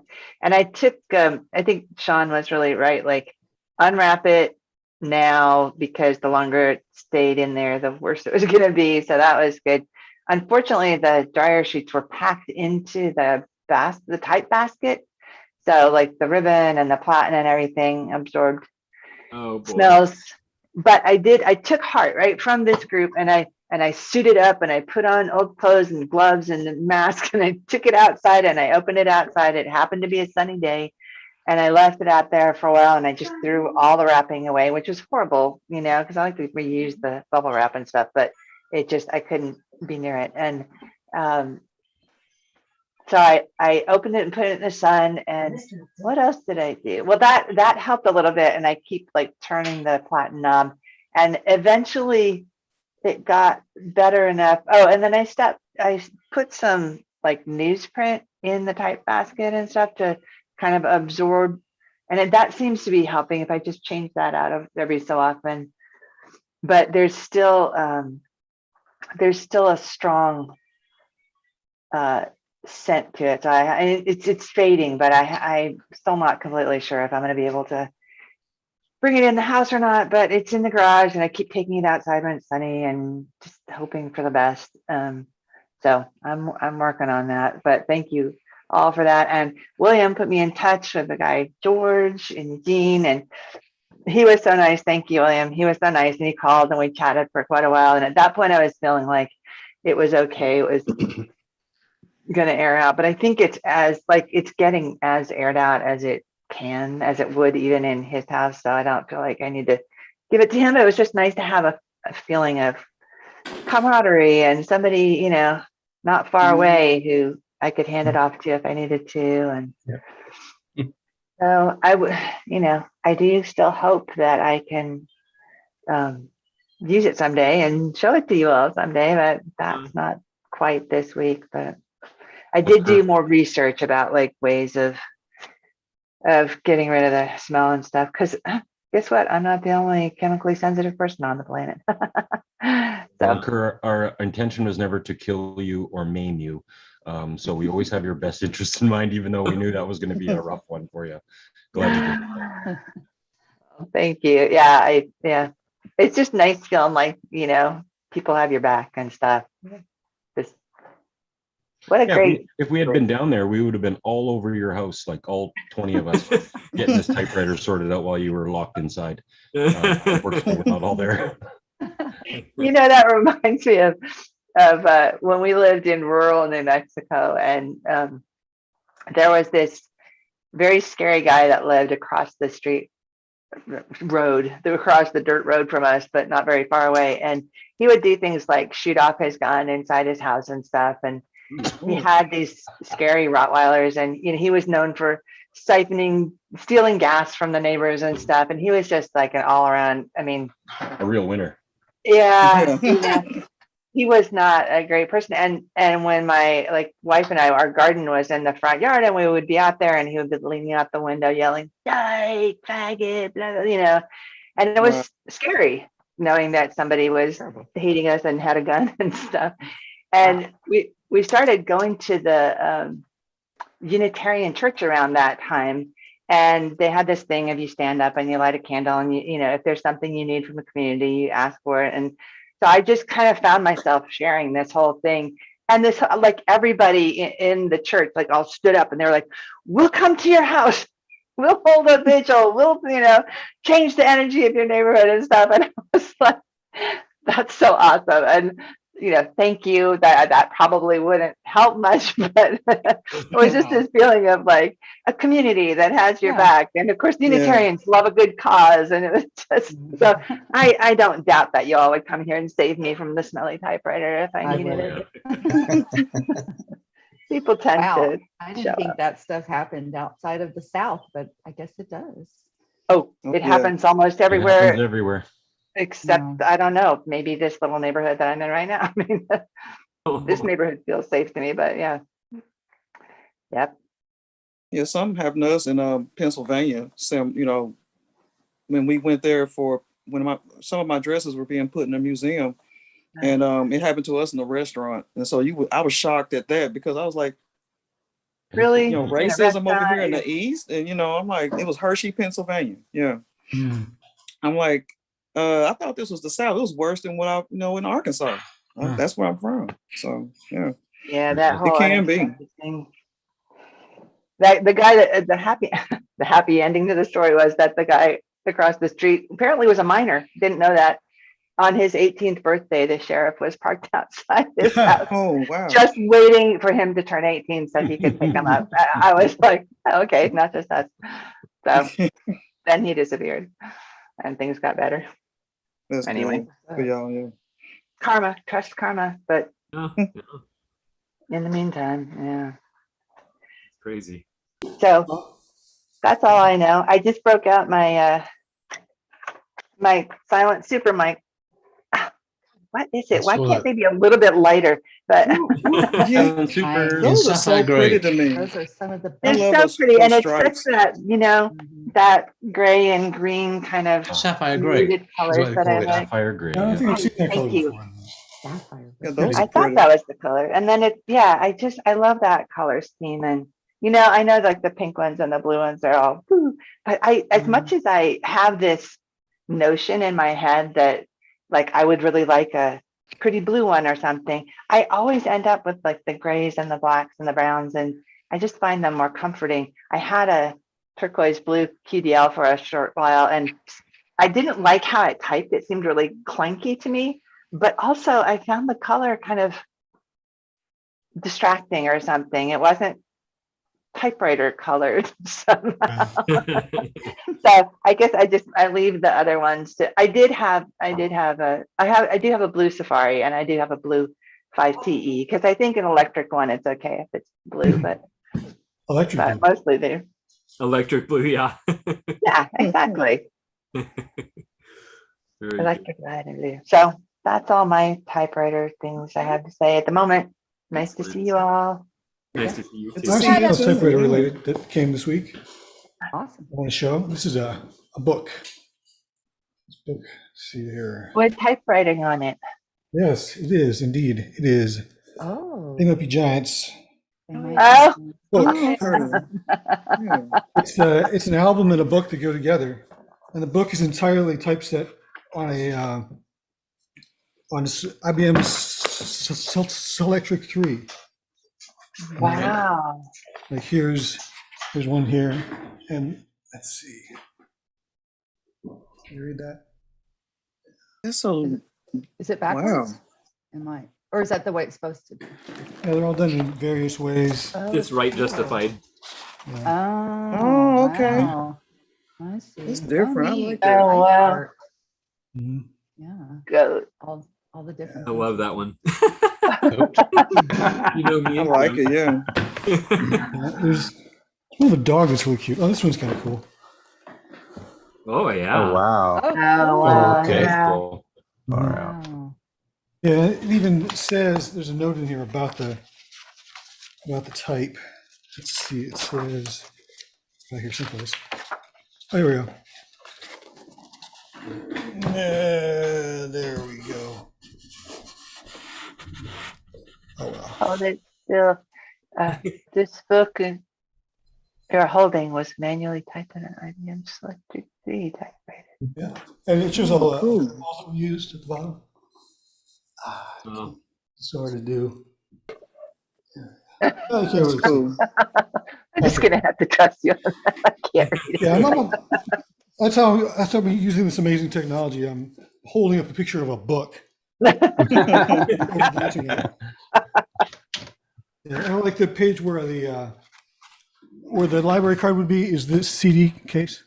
Oh, cool. Very Oh, cool. nice. Cool. That was kind of cool. That's a typewriter adjacent thing. Yeah, Wow, that's very cool. very adjacent. And that's a great band too. And which band was that? They might be giant.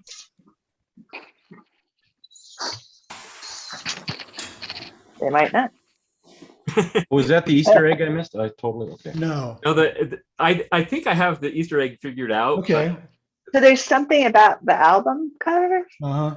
in the back. That's what we're focused on right now. Yeah, I'll do that. Greg, Here, let me Don't say it yet, Gregory.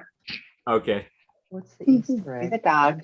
Oh, Okay. oh, Brian, you have a typewriter Easter egg. Is that what you're Yeah. referring to? Look at that. Somewhere, okay. So I recognize most of those. Don't recognize the second one. There's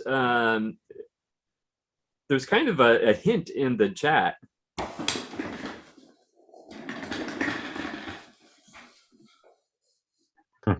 Good albums though. Okay. Okay, pencils down. Any guesses? No. Great 80s bands. I Well, do there's know, 90s in there too. Yeah. I do know the answer. So Okay. anyone else? No. Go for it, Gregory. Do it. Okay, so in the chat it mentioned code, and so I was thinking, okay, well, it probably spells something out. So I'm some of them I actually recognize, but I spells get out it now Type too. I see it now too. It spells out Type Pals. Yeah. Ah. Oh. Oh, the Yeah. first name The Very of first cool. letter of the band. Last name Yeah. of Tom Petty. Okay. I see it. P-A-L-S. Well, the last Brian, name. Brian works at a much different level than the rest of us do. I really That's like cool. So Well, I had another Squeeze album here. That was the pink one with the guy with the muscles. Oh yeah. But that's not a very well known album, so I figured. And this was the, and no one knows who the is. So I do. I know who that is. Love that. What about the second one on the bottom? What is that on the one? bottom. Ted had that. Ted knew Afghan that Wigs. Oh, gentlemen. okay, okay. Afghan Wigs. Cool. Well done, guys. Very nice. Yay! Hey, That good was work, Brian. fun. That was awesome. Yeah. Excellent. All right. Eric, how are you doing? I'm doing good. We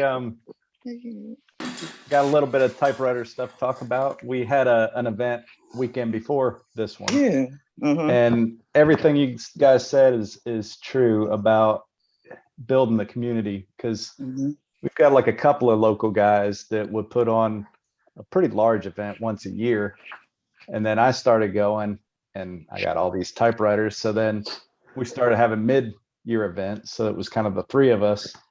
And then over the summer, this guy just showed up and he bought a typewriter and he already had a few. And he said, he organized this event we had last weekend. And so now we got, 4 of us around town that kind of put these things together. So it went good. We had to do ours outside. It was really chilly. But it looked great. I mean, those different color typewriters, I liked it. It looked really awesome. Yeah. So like where you were doing the decades, we just happened to be this way. I brought 10 and the other guys probably brought 10 each. But we had, Italian, we had Swiss, we had German, we had American. So we kind of did the different manufacturers. We grouped them together. But that's good. We had it next to a farmer's market. So this one lady came to buy sausages and came home with a typewriter. So we got a ton of traffic through there just from being next to that farmer's market. And it was great. That's cool. Yeah. But the new guy really promoted it, and we had a bunch of people. And like Natasha said, somebody came and just started giving typewriters away. Oh, wow. Yeah. And people came to buy. And see, I don't sell mine either. I just bring them. I want people to enjoy them, and everybody wants to buy them. And it's like, no, I can't do that. But that guy over there, he's selling. So, but bought Sydney this Erica 10 that she fell in love Erica, with. yeah. And then a couple days ago, Sydney went to an estate sale and found a Cursive Safari for $40. So, oh wow, that was a pretty good purchase. Yeah. So, we've added some to our already. I think we crossed the 50 mark. So, congratulations. Congrats. Thank you. But yeah, it went good. Excellent. And it's been a good week, and I've been trying to use all these other machines. And I'm trying to get caught up on letters. I got a little behind. So I mailed off a crap ton over this past week. So excellent. Yeah. Yeah, I got yours. I got 4 I gotta catch up on. So yeah. Just Good. so y'all Yeah, I start getting a little freaked out when they pile up. Work is just insane right now.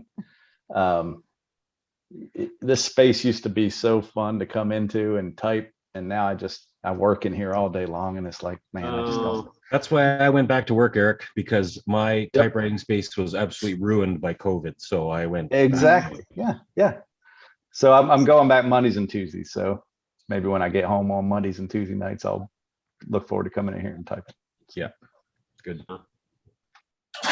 I do have to thank you, by the way, for making use of some of the new features at typepals.com. The typewriters in the wild chat room. Yeah, I got a lot of wild going on there.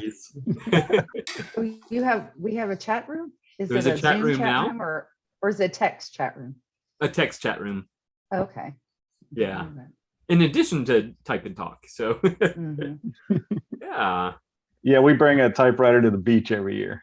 So nice. I've got years and years of typing on the beach pictures. So. Very good. I'm sorry, I'm gonna step out for a second. All right. Yeah. And May, how are you doing? I'm doing well, thank you. No new typewriters. I'm kind of on a typewriter diet. I'm not going to grab everything that I find out there. So I'm being more selective nowadays. Waiting for that nice Olympia or Hermes to show up locally. Yeah. I've got a lot of great typewriters. I don't really need more. I just need to kind of perfect and fully clean all the ones I have. I still have about 10 or 12 that still need this is not about need. So I'm enjoying it. Yeah. You don't need a typewriter. Don't tell us about need. This is the wrong group. You just need it. Well, it's all the typewriters I see locally are ones I already have, and so I'm in the same boat. I don't want to repeat myself too much. Yes, I'm looking for that. Studios. I'm looking for ones I have that are inexpensive to give away. And I thought the Safari, that's why Sydney picked up the Safari, and then it was cursive. And it's like, well, we can't give that one away. We gotta keep it Yeah, now. you can't Gotta give keep that that away. Yeah. All right, Dan. Bye, Good to see Dan. you. Bye. Okay, then. Good seeing you. Yeah. Well, I guess sort of semi-typewriter related. Last weekend, yes, I bought some plywood and some lumber to build some shelves in the basements on which to store my typewriters. Oh, nice. So I can get them up off the floor, up off the floor. So that's a work That's in progress. exciting. Yeah. Yeah. As well. Got I'm figuring, cases in strategic places. I'm figuring I can make 3 shelves, 2 feet wide, 2 feet deep, 10 feet long, which should be able to stack all the typewriters in cases, as well as put some other stuff on the other lighter stuff on the upper shelves. Paint them Wow. all white, put a backing behind them. It's all takes time. Yes. Like That, Claire's setup with the IKEA shelves. That was just beautiful. oh yeah, yeah. Oh, yeah. You did with those, yeah. I couldn't help but think about and it's been a while, but there were some pictures of David and Everett from Austin Typewriter Inc.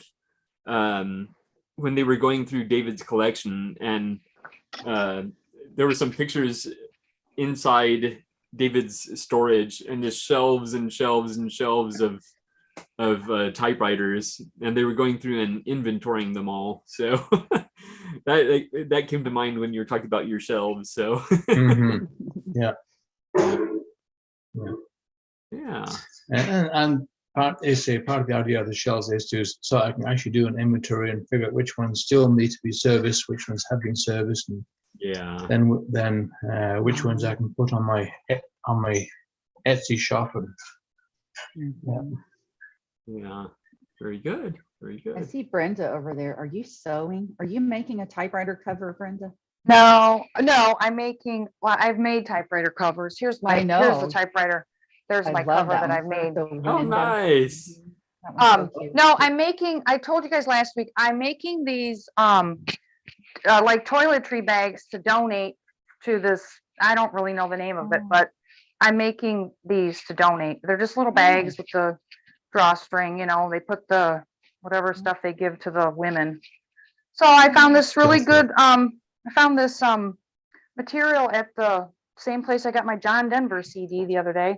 And it was like $3 or 3 yards for like $2. So I'm like, yeah, this is going to be made bags. So Oh. that's what I'm doing. I'm just cutting them out That's awesome. so I can make more. Yeah, I like it's. I feel good that I'm take care, Andrew. doing something to give back.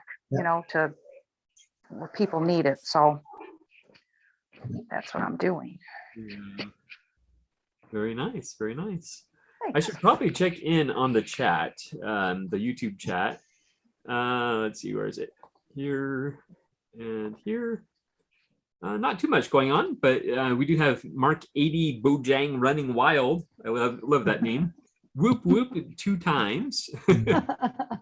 Icarus Mask, what kind of paper is Kara using? I don't know if Kara wants to chime in, but let's see. And then 50 typewriters. Wow, got to host a party. This is the paper that I'm using at this moment. Can you see that? Classic Oh silk. yeah. That's worth, yeah. It's old, sort of falling apart. I can't remember where I got this. It's possible that I got it from, I think this was one of those like on OfferUp or Craigslist or some local, somebody had some typewriter paper. It had a different kind of paper in it also, but I like this paper a lot. Has a nice feel. It's a nice texture, sort of parchmenty. Nice. It's here's the information. The 25%, 20 pound, heavyweight, regular finish. I think copy that makes a big difference. 403C, yes. Yeah, yeah. Very But cool. it also, I use it because it's the top stack of my boxes of typewriter paper. And it has the open flap, so it's the easiest one to grab. I keep thinking, oh, I should switch it up, but I'll probably just use it until I run out and then use the next one. Excellent. Oh, I lost my, where is it? Oh, this one. Okay. And then let's see, we have Kyle Fortman. Greetings from India, everyone. Midnight here, so not joining the live video. Wow, in India. Nice. India. JCW, hello to all. Hope you're all doing well. Yes, we are. Thank you. JCW, sorry for asking a question. You never ever have to apologize for asking a question here. So, where are possible typing events listed? I'd be looking to visit one in the Raleigh, North Carolina to Richmond, Virginia area. Is there a listing of typewriter events? Does anybody know? I'm not aware of one. Yeah. Does Etc. have anything? What's that? Does Etc. the magazine have anything in it? Huh. I don't know. I've never even seen a copy of that actually. Yeah, so unfortunately we don't know. I would just recommend just Facebook, maybe checking. Keep tuned in to Instagram on the hashtags, right? I mean, That's a good idea. That's a good idea. Because What that's, about we like saw. the typosphere? I forget the name of the blog. The Richard blog girl. Poltz site. Yeah, maybe. Yeah, that's he another lists possibility. in the typosphere blog. Okay, so there's some good options there. Richard was keeping track a few years ago, but obviously COVID derailed a lot of that. Yeah. Okay, and then and then we have Monkey Dream Monkey Do. Hello from Amy and Ian in Nova Scotia. We are lurkers who will join for real someday. Excellent. We look forward to that. Yes. And a quick message to Amy. There is a letter on its way to you. Ah, nice. Which one is Monkey See and which one is Monkey Do? I know. Who knows? Well, the man's usually do the do, right? It's It's Monkey up to Dream, Monkey Do. Monkey Dream, yes, Monkey Dream. Monkey Dream, Monkey Do. And how are you, Bill? I'm good. How's everybody else today? Hey, Bill. Good. Bill. Yeah. Anything new in your world? Well, I just ate breakfast. Yeah. Yay. Good. Yeah, you Sunday. look like you just ate breakfast. So yeah, I'm full. That's new. Okay. Excellent. Well, what did you have for breakfast? Oh, I'm pretty much a traditional breakfast kind of guy. Eggs with hash browns and bacon and toast. Wow. Nice. I like that for You've been showing dinner it to us like Joe does. Well, we went and met some. We have some friends that we actually met them when we all still lived in Austin, and they moved out here first, and we ended up moving out here, which was almost 20 years ago now. And they've since moved across the river to Vancouver. So we actually went to downtown Vancouver to try out a place that we had never been to before. And so I would have had to do like a live streaming event from Joe Brown's Cafe. Would have been interesting. Yeah, definitely. All right. It was good. Excellent. Very good. All right, and let's see.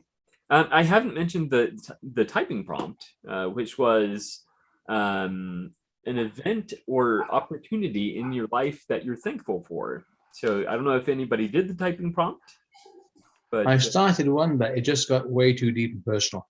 Oh, okay. I'm working on one. So Okay. Yeah. Excellent. I have done mine. I'm feeling pumped. do it. Nice. Do it, Sean. Are you ready to Right read on. it? I am. Sean is ready. Okay, I've been building myself up. Okay. This might be deep and personal too, but it doesn't involve nakedness or anything like that, so everybody's okay. I was a bad kid. I had problems. Now, I wasn't your stereotypical leather jacket, greased pompadour type. My problem stemmed from the divorce of my parents. They sent me to private school. Now, this wasn't your Oxford-style private club with tailored uniforms, but a hockey school in desolate southern Saskatchewan, where the population of the school outnumbered the residents 2-1. No uniforms, cinder block dorms that often didn't heat well in the winter when it got to -40. And the worst part, 350 boys and less than 100 girls. Oh. Sitting on the wide open prairies of one of the most boring provinces in Confederation was a challenge for a kid who had grown up in the big city. My first year as the new boy was tough, constantly homesick and fighting for what felt like my life while trying to balance school and the constant upset of being discarded by my family. I had been thrown away. When you go to a school that boasts 14 hockey teams, 4 football teams, 2 rugby teams, and a myriad of every other sport, there is a certain level of teenage frustration and testosterone that comes out when you spend every waking moment with these people. I learned how to fight. I had to. I learned how to talk, to negotiate, and to take my lumps when they came. I had earned many of them. I stared out at the cold, snowy Winsett prairies and yearned to be gone home or somewhere else. When that first year ended, I returned home and I decided not to go back. I hated it. However, during the course of that summer, I had begun to make a dawning realization, an epiphany of self-awareness, that experience, even though I had hated it, had taught me more about myself than I had ever known. I was different, a new person, the kind of person that could manage conflicts with well thought out words and arguments. I had grown up somehow. My dad, who had been living in a constant state of Cold War with me before I had been sent off, was surprised that I suddenly exclaimed that I wanted to return for my graduating year to the place I had hated so much. I did return, an old boy now. I enjoyed much more of a hassle-free life. Sure, the prairies suck.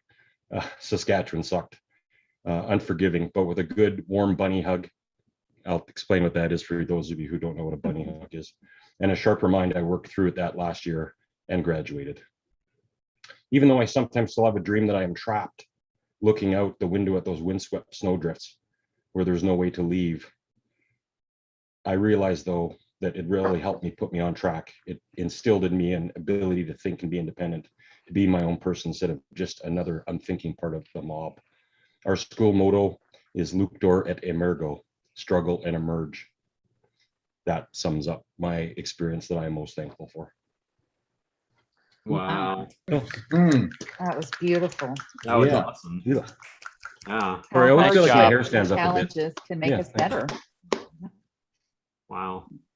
And you Awesome. don't appreciate those things until later in life. Like you said. Yeah, you know, we think we're so smart when we're young, right? I mean, we Of grow up course. and, you know, like boys, especially girls are actually smart when they're younger, but boys are pretty dumb, you know. And You got we that don't- right. Yeah, we don't smarten up until we're 23, 24, and then we look back and go, man, I was dumb. My mom and dad weren't so stupid after all.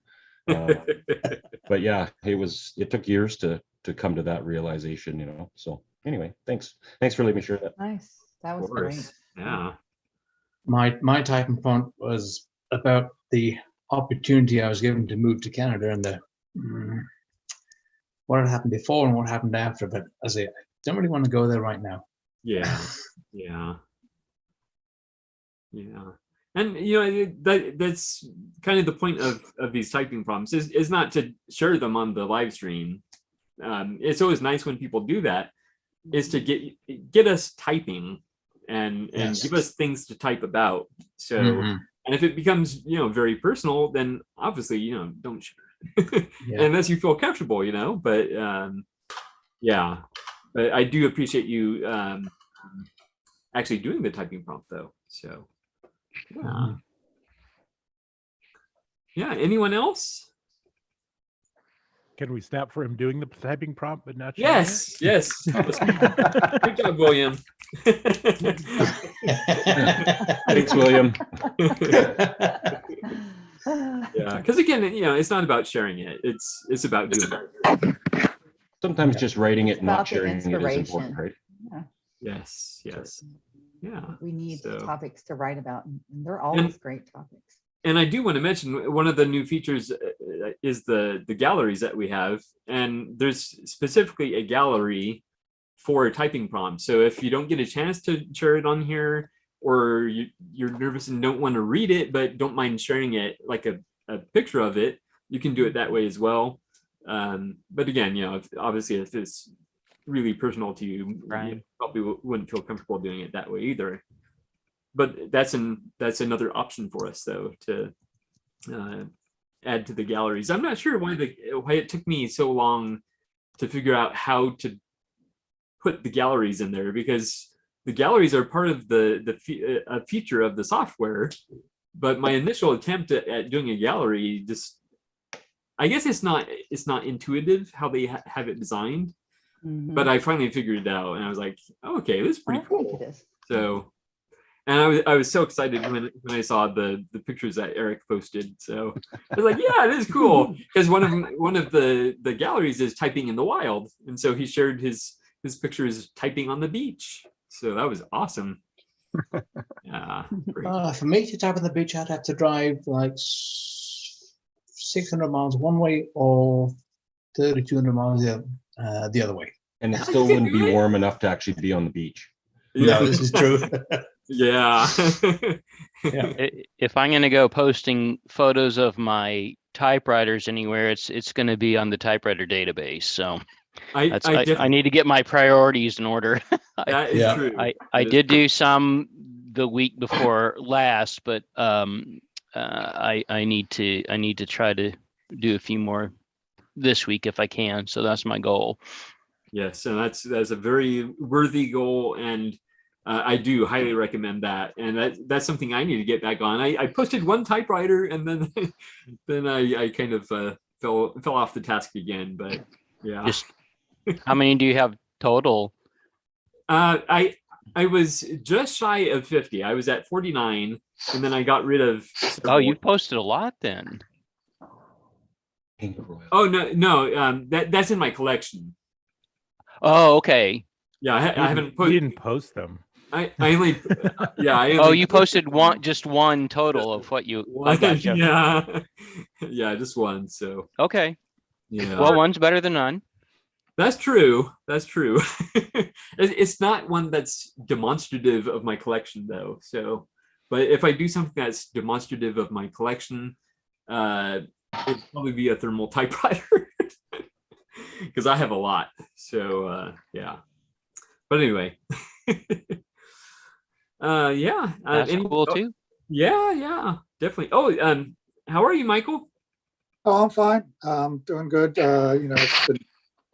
I haven't done a whole lot. I've just been some personal things going on that have just kind of taken my time up lately. The only thing I'll just show, and it's not very impressive, but I did put together an old, if I can see it, an old shelf of, oh, cool. Repurposed an old shelf for typewriters. So. Oh, nice. Ah. All right. Very nice. Perfect.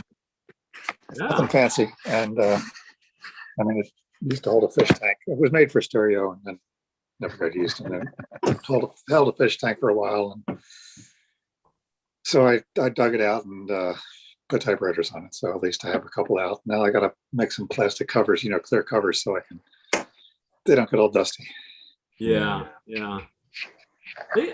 You do see that shelving fairly often in thrift stores. Obviously, those component stereos aren't. I think they're not as popular as they were back in the day. So yeah, that's an excellent reuse. This one I made out of oak plywood and stuff like that, but it's okay. It really needs to be refinished, since it with the fish tank it kind of got dripped on a lot. But but it was perfect size for a mid-sized typewriter. So yeah, excellent. Looks great. Thanks. But that's all I've done. I mean, I've hardly typed anything this week even. So I'm way behind on it. I think we all go through slumps. Yeah. I sure have. Yeah, well, it was just like I said, some personal things going on. Yeah, that's in the family. So Like, it's been a slumpy time the last few weeks for a lot of people, I think. So you're not alone. Yeah. Janky, as Brenda would say. Janky times, slumpy, janky times. Yep.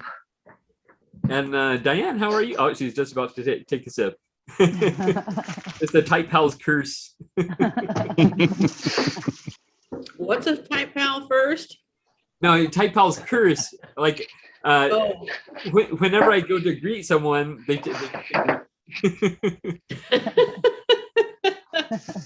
I'm doing all right. I just got back from taking my nephew to the to his radiation treatment.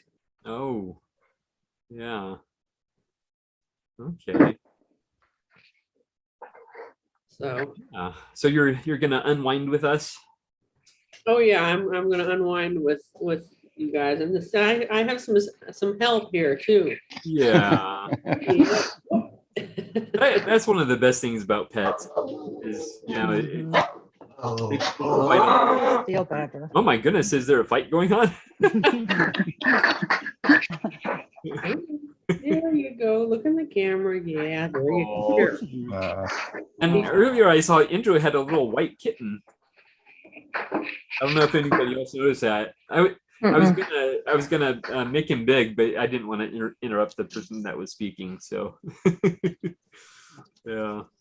So I'm waiting for a typewriter to be sent back to me from Unplugged Typewriter Company, who's done some work on one of my Smith Corona 5 series. So I'm looking forward to seeing that and how good it is, because it's got a paint job and probably more thorough service job than I could give it. Yeah. So she's really good. She's really good at restoration, not just with the painting and stuff, but just fixing and cleaning typewriters. Yeah, it had some nagging issues that I really was not sure how to fix. So, but she has a couple of other things that she's still needs to paint for me as well. But she said she was sending the typewriter ahead. And I sent her a shell and a paper table from 2 different machines. Ah. The shell was from my 5 series electric, and basically I didn't want a custom job. I just wanted it to be the original color, because the rust was coming through the current, what was left of the current paint job, and I just wanted it to look kind of like it originally did. And the paper table was off of my Royal P. It was that one that was flaking that was driving me bananas. So. And have you seen pictures of the type job, or the paint job rather? I have. Looks good. It does.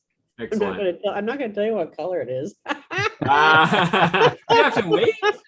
I'm gonna make you wait till it actually gets here. Oh man. Oh, man. Excellent. Do you have a tracking number? Do you know when it's arriving? I don't know if she sent it yet. Oh, okay. Okay. Or if she has, it's on my phone somewhere. And hopefully it'll be a Sunday morning delivery so that we can do a live unboxing. Well, I don't know that I would want it to get here when I'm not here, because I usually go to church with my mom. Ah, okay. So today, yeah, we went to church, but it's a little too early for me after staying up till 2 a.m. last night. Oh. Yakking about typewriters. Was that the type and talk? Yes, it's like Okay. I find that it's nice to sit and yak with people about typewriters. Hey, we were there.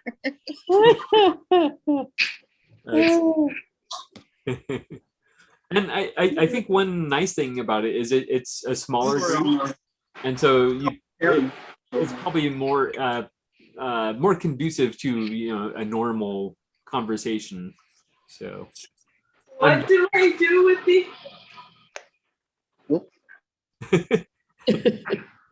yeah.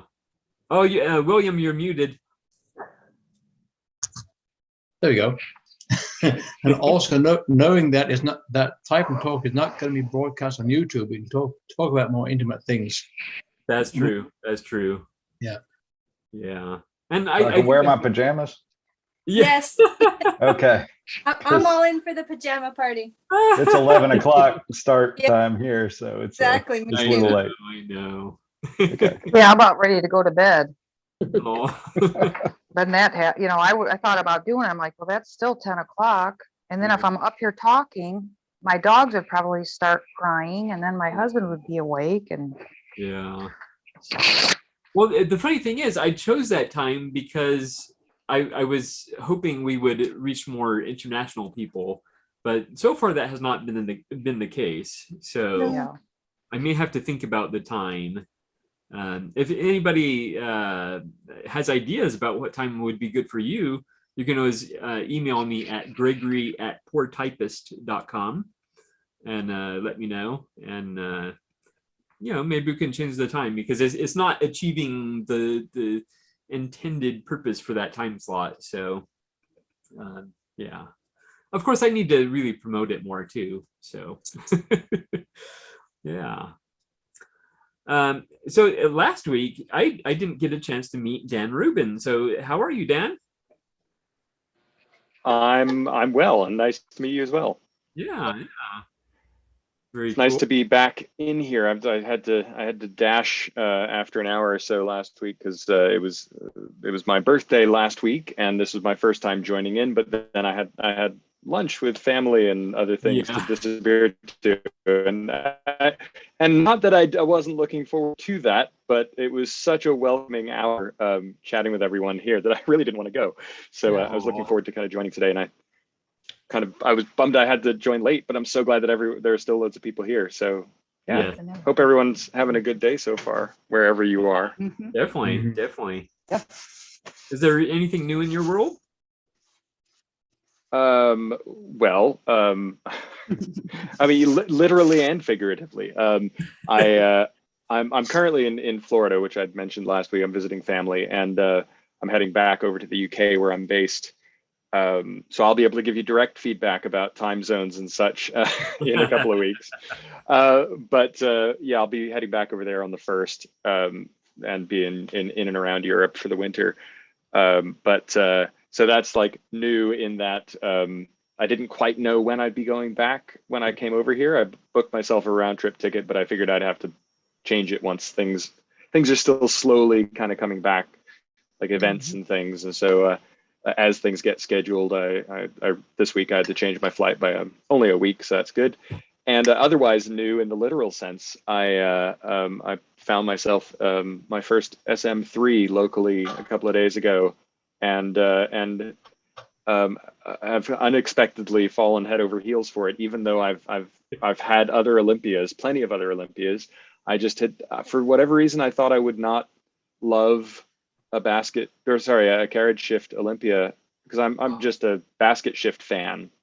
I'm team basket shift for almost all things, except for like ultra portables. And anyone, I guess, who's already used an SM3 or 4 or anything that's a carriage shift knows that I was an idiot for thinking that. It's such a glorious thing. Oh yeah. So welcome to Team Carriage Shift, Dan. We've been waiting for you. I know. For now, I'm going to consider myself Team Olympia Carriage Shift, because I'm sure the experience would not be the same with a lot of others. But that's awesome on Olympias. Yeah, so big fan. A lot of it also depends on how tight the lift assist spring is set on the carriage shift. That's what I was attempting to ask before I unmuted myself. It's nice that Olympia has that easy adjustment for the carriage lift. It's so easy to dial it into your liking. Yeah.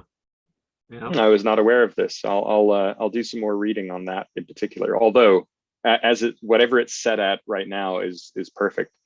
And honestly, I'm giddy about it because aside from there being, it needed new grommets on the bottom of the case, which seems to be the most common problem with them. So I got those sorted the day after, easy, and that and it's pristine except it needs a clean, but like nothing's jammed. It types perfectly already, and just it's missing one of the clamps inside the case. Well, not missing, but the metal had snapped. So I'm working on getting a replacement bottom from a few people who have said they've got throwaway cases that the bottoms are still intact for. So what color is it? A green, which seems to be the most common color that I've seen whenever I've seen them listed. But I'm not complaining. I love green. No, they're good. What is that dog? I'm sorry. What is that dog? This is that a Chevy. Boston? Oh, He's that a a Boston Terrier? He's a Boston pug. Oh, Right, Chevy? aw, He's a so bug. cute. He's a It bug. reminds me of my Boston Terrier that I used to have. He's a good. Oh, He's getting old, like all of us, but he's good. I know. He's adorable. Oh, He's actually, I think, listening to you guys and watching you yeah. right now. Hey, buddy. Cute. Oh man. Oh my Why is everyone God. laughing at me? I'm gonna kiss that dog's face all over. He reminds me of Cute. what was that actor in Young Frankenstein? Oh, stop! Marty It's Feldman. not. Yes. Stop it. Igor. Igor. He's awesome. I adorable. miss your posts with him on Instagram since bailing on the app. He was always a highlight for me. So He's a good distraction from the usual typewriter stuff that I drive all my other friends away with. or life in general. Just dogs are so good, or animals in general. We have dogs, but I like cats too. So I like them all. So Bill got off Instagram like 2 days after I started following him, and I got my feelings hurt. Oh man. It wasn't you, Eric. Bill's like, uh-oh, Eric found me. I'm out of here. Oh man. Did my letter make it to you yet, Eric? It did, Bill, man. Oh, cool. I got so excited to get a letter from the CTCTR. Those are so fun. Me and Bill share an important day. Oh, that's right. I forgot. Same birthday. Same Yep. birthday. Oh. It's Same like you're year? twins. I don't know. I'm a 68 vintage. Okay. Yeah, I'm a little older. I'm a Me too. 62. Okay. All right. Not too far off, but my daughter and I have the same birthday. oh wow. Really? Yeah. Yeah. What a birthday present. Yeah. I know. Every year. That's pretty wild. Yeah, it was. I think Eric's actually the first person that I know, whether in person, virtually, whatever, that actually shares the same birthday as me. This Same is the here. first. Same here. Us and Saddam Hussein, but Oh, I've never spoken to him. So Bill, Eric, and Saddam, you guys are like and Jay Leno. What a trio. Wow. Yeah, one of my classmates has the exact same birthday. Wow. We always pretend like we're twins, but yeah. Yeah. All right. And any more typing prompts, or does anybody have any questions or comments or yeah. I have a question really quick for Bill Guthrie. Bill, sorry, I never Yes. usually ask this because I try to keep our letter writing off of online, but did you ever get my letter? I did, yeah. Oh, okay, good. I actually sent started you getting not worried it never one made but it. 2 replies. So so I've got this thing now. Whenever somebody writes me, when I write them back, I'm including my one of the type space stickers, and I had forgot to send you one in my response. I went, oh man, so I sent you a second one just so you get the sticker. Well, thanks. It'll take a while, but I appreciate it. Yeah, no, and I usually don't ask because I like to try to simulate the real life of old letters where we never had Zoom to do that. Right. But I actually started going, you know what? God, I wonder if I even put the right address on there. Like anyway, I had a problem. I threw a letter in for somebody else here about a month and a half ago. And then as soon as it went in, I went, oh, I forgot to put a stamp on that. Like, how would you forget? Oh, geez. I've actually done that once before. Yeah. Yeah. No, I got it. Made my day. Okay. So thank you very much. It's funny. I got a letter recently from Eric Mondor, who's in New Hampshire. And my gosh, his letter got put through the ringer, it looked like, because he puts the wax stamp on the back, and somehow it had shown up like I'm on the feature through the USPS where they scan the mail that's going to arrive that day, and I saw his letter was supposed to be coming in that day, and it didn't show up, and then when it finally showed up, they had put all these extra markings on it about hand stamp or whatever, and that faded through it was like permanent marker, and it faded through the letter. And then the wax that he puts on is really durable now, so I was cutting through it, and I cut a hole in the letter, and by the time I got to read it, it'd been to like hell and back. But I made everything out, so it was fine, and it being really entertaining overall. But I was like, this poor letter, he went, he goes to all the effort to fold it up the right way and everything, and then by the time it finally got to my hands, it had been through the ringer. I don't feel bad, Bill. That first Mondor letter I got, he had done it so weird that I ripped the thing apart trying to get this thing. So I had to have to tape it back together like the Iranians after the evacuation to read what he wrote. Mine says non-machinable on it. Yeah. Yeah.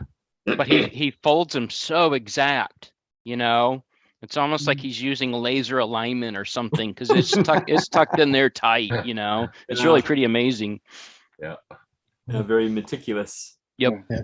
Yep. And that's cool. I found that the best way to actually open Eric's letters is to take a pair of scissors and cut the seal right where the upper layer meets the lower layer.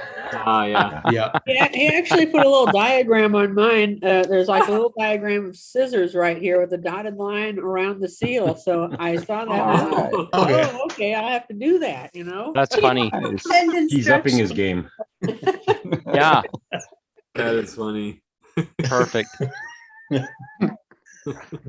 Yeah, say sometime soon, the next few letters I send, I'll be trying the wax seals that I've got with the Queen Sheaf and the TARDIS. See how they survive the postal system. Yeah. Dun, dun, dun. Excellent. Let's see. Let me check in on the chat again, see if there's anything new in there. Let's see. Left off. Amy is Monkey Dream. Yeah. Oh. Yeah. Excellent. And JCW, unfortunately, Lawas. Find out. Recent doers. Lawas. Find out there was one after it happened. Monkey Dream. Do. Amy says thanks, Will. Oh, Amy. Amy says thanks, Will. We are both dreamers and doers. Excellent. I get it now. Yeah. Very cool. Has anybody had a chance to check out the new features of Type Pals? I would love to get your feedback on it. Oh, I'll have to do that. So basically, if you go to the website, you do have to be logged in. It's under the members area. So there's the tab for members. I don't remember if you just hover over it or if you have to click on it, and it has a little drop down menu. So that's where you would normally get to the directory. well, now it has directory. It also has the chat room and the galleries. So yeah, so I hope you will check that out. And then also I reformatted the directory page. So now at the top you have the newest member, or one of the newest members. It rotates through people that have joined in the last 30 days, I believe. Okay. And then it has the most recently active, or one of the most recently active members. And then it has people that select that they respond within days. So they're considered quick replies. So I was wondering how you figured that out. yeah, so if you want someone that's going to give you a quick reply, which is not me, yeah, you can check those people. So yeah.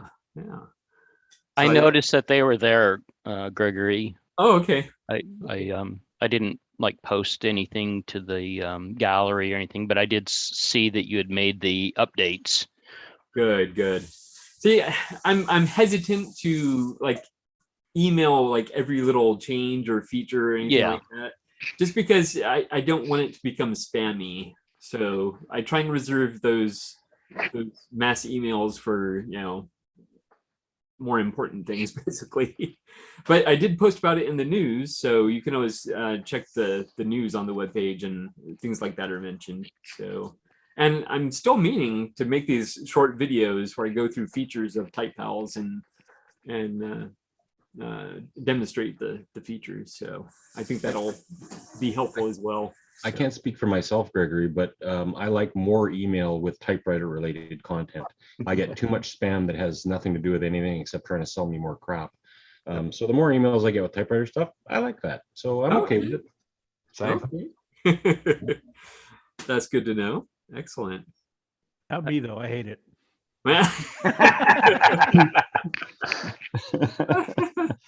He has all the TypePals emails sent directly to his spam box. Yeah. I have a special folder for you. Oh, okay. The round file. TypePals. The circular file.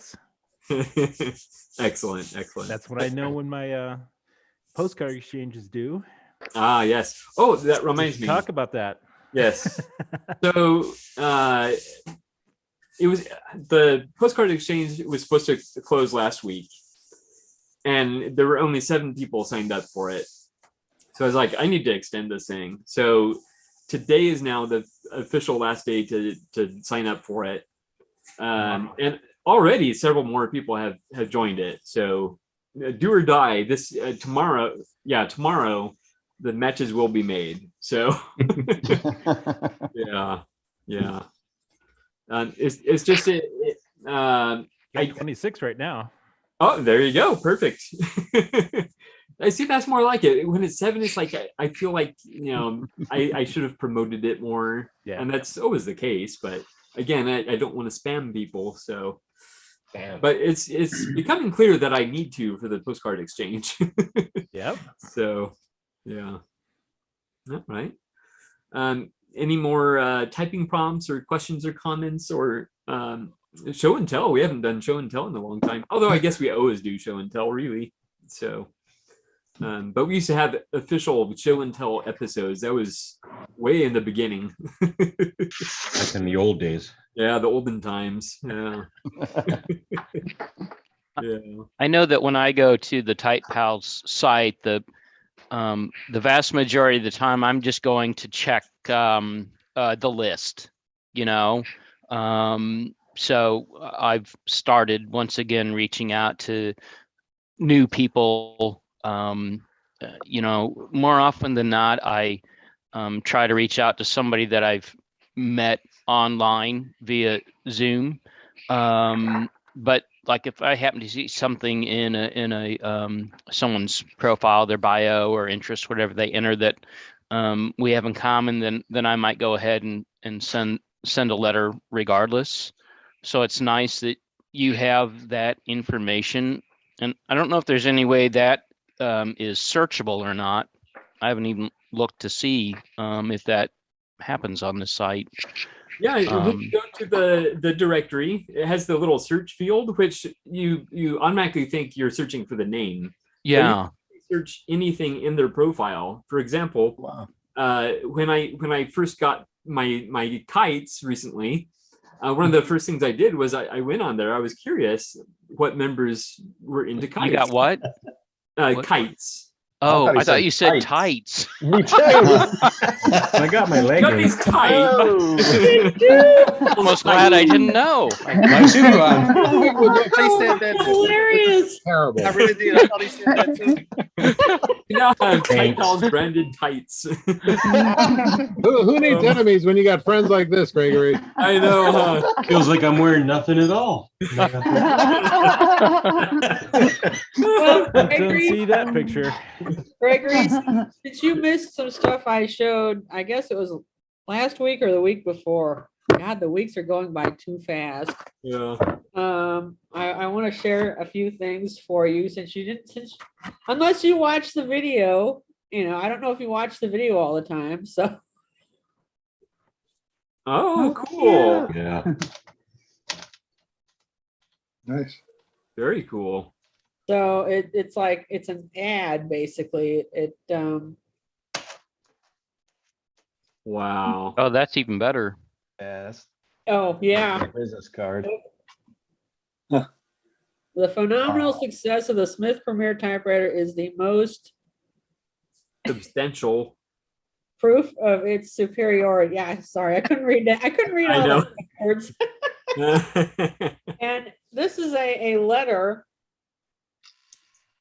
but it's got this gigantic sticker on the back of it. Wow. It's similar to what I just showed you, but this is an actual sticker. I think this is actually meant to be just I don't know. It's just an ad, but this says number 2 at the top, whereas the other one just said, the other one is the Model 1, basically. So it's got all that silver on it. Isn't that cool? Wow. And this is a postcard. Well, it's a card. I wouldn't call it a postcard. Oh, far out. A removable platen. Yeah, you can remove the platen Or and carriage, rather. see the That ad one's really cool. that's underneath it. Yeah. Oh, wow. Yeah, not all of you were here whenever I showed this before, so. It must have been Type and Talk, right? That you showed it? I'm sorry? Was it Type No. and Talk that you showed it? Or was it last week? Last No, weekend. it was Oh. it last week? Well, Oh. It anyway. was last week when Greggy wasn't here. Yeah, Greg wasn't here, so anyway. But yeah, this little thing, the little platen is stuck on the back of this Very cool. very cool ad. So yeah, it stores in here, it stores in there like that. That seems awfully expensive for an ad. Yeah. Would be today. Oh, and it even says on here, it says, "Dear sir, remove the platen and read the letter." That's awesome. Wow. That's one of the best finds ever. It's really Yeah. cool. Well, I got these from this pile of stuff from Greg Foodax. He finds these things because I think since headquarters of Smith Premier was up in the Northeast, he's in the area to actually find these things. So That's great. Greg's like the Mexican cartel of typewriter dealers. He's like the most powerful, toughest guy. Ugh. yeah, but I'd rather him find, I'd rather buy it from him so that it can at least be, so that it doesn't have to go into somebody else's trash can. I mean, will it wind up there eventually? Probably, but not by me, Yeah. Yeah. So Greggy was talking about kites, not tights, kites. Yeah. Oh, darn. Yes. So I had used the search feature and I looked for kites and William came up. I was like, oh, okay, cool. And I saw he's into Boomerangs also, and yeah. So you can use that search feature to look up interests, and you could probably even look up birthdays and. Did you write him a letter? What's that? Did you write him a letter about kites? Not yet, because I have a huge stack of letters that I need to reply to. So yeah, that makes sense too. I'm so far behind. My goodness. Including you, of course, Bill. I got something from you a while back with some stickers. So yeah, but you've sent nice. me a couple letters since then. Yes, I'm just on page 7 of my letter to Bill. So. Oh my goodness! Wow. You mean you're not? I think this one is gonna go into the 31 to 50 gram price range. Yeah, yeah. You'll have to put it on the scale. I've got a little digital scale and often go over. So I bought a number of those additional ounce stamps. Yeah. They've come in handy more often than not. Oh yeah. The scales I use is predominantly a digital kitchen scale, which seems to be accurate to within 1 gram of the scale at the post office. Or if I really want to get fussy, then I go to my electronic powder scale, because I do a lot of hand reloading, and that is accurate to 0.01 of a gram, which is a little excessive. And then when I'm shipping typewriters, I have a 50 kilogram postal scale for weighing packages, electronic. Nice. Yeah. So, of course, I mentioned earlier that because of Brenda, I've become obsessed with these little. I showed this one earlier. The little pen style letter scale. Yes. Oh man. Yeah, the postelet. Oh yeah. Oh, it's pretty cool. There are so many rabbit holes you can get into with typewriters and ephemera and letters and oh my goodness. I thought about showing off my new hollow ground screwdrivers.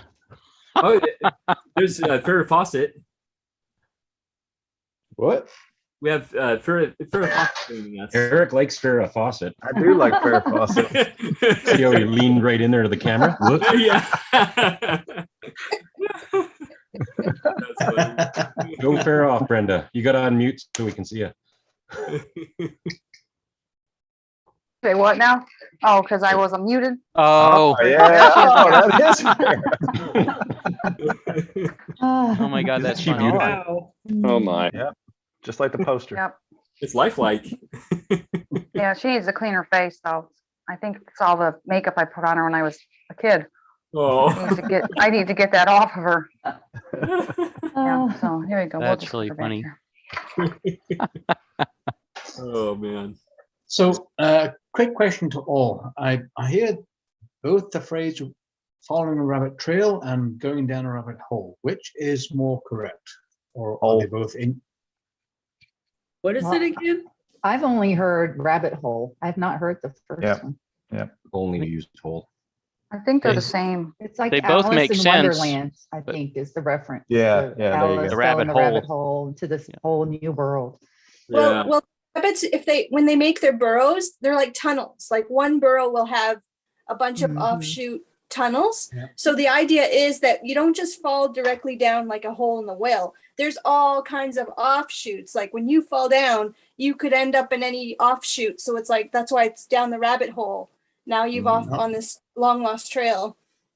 Okay, so you could almost say follow a hole into a warren then. Yeah, yeah. It's Alice in Wonderland. I think we've just fallen down one such hole.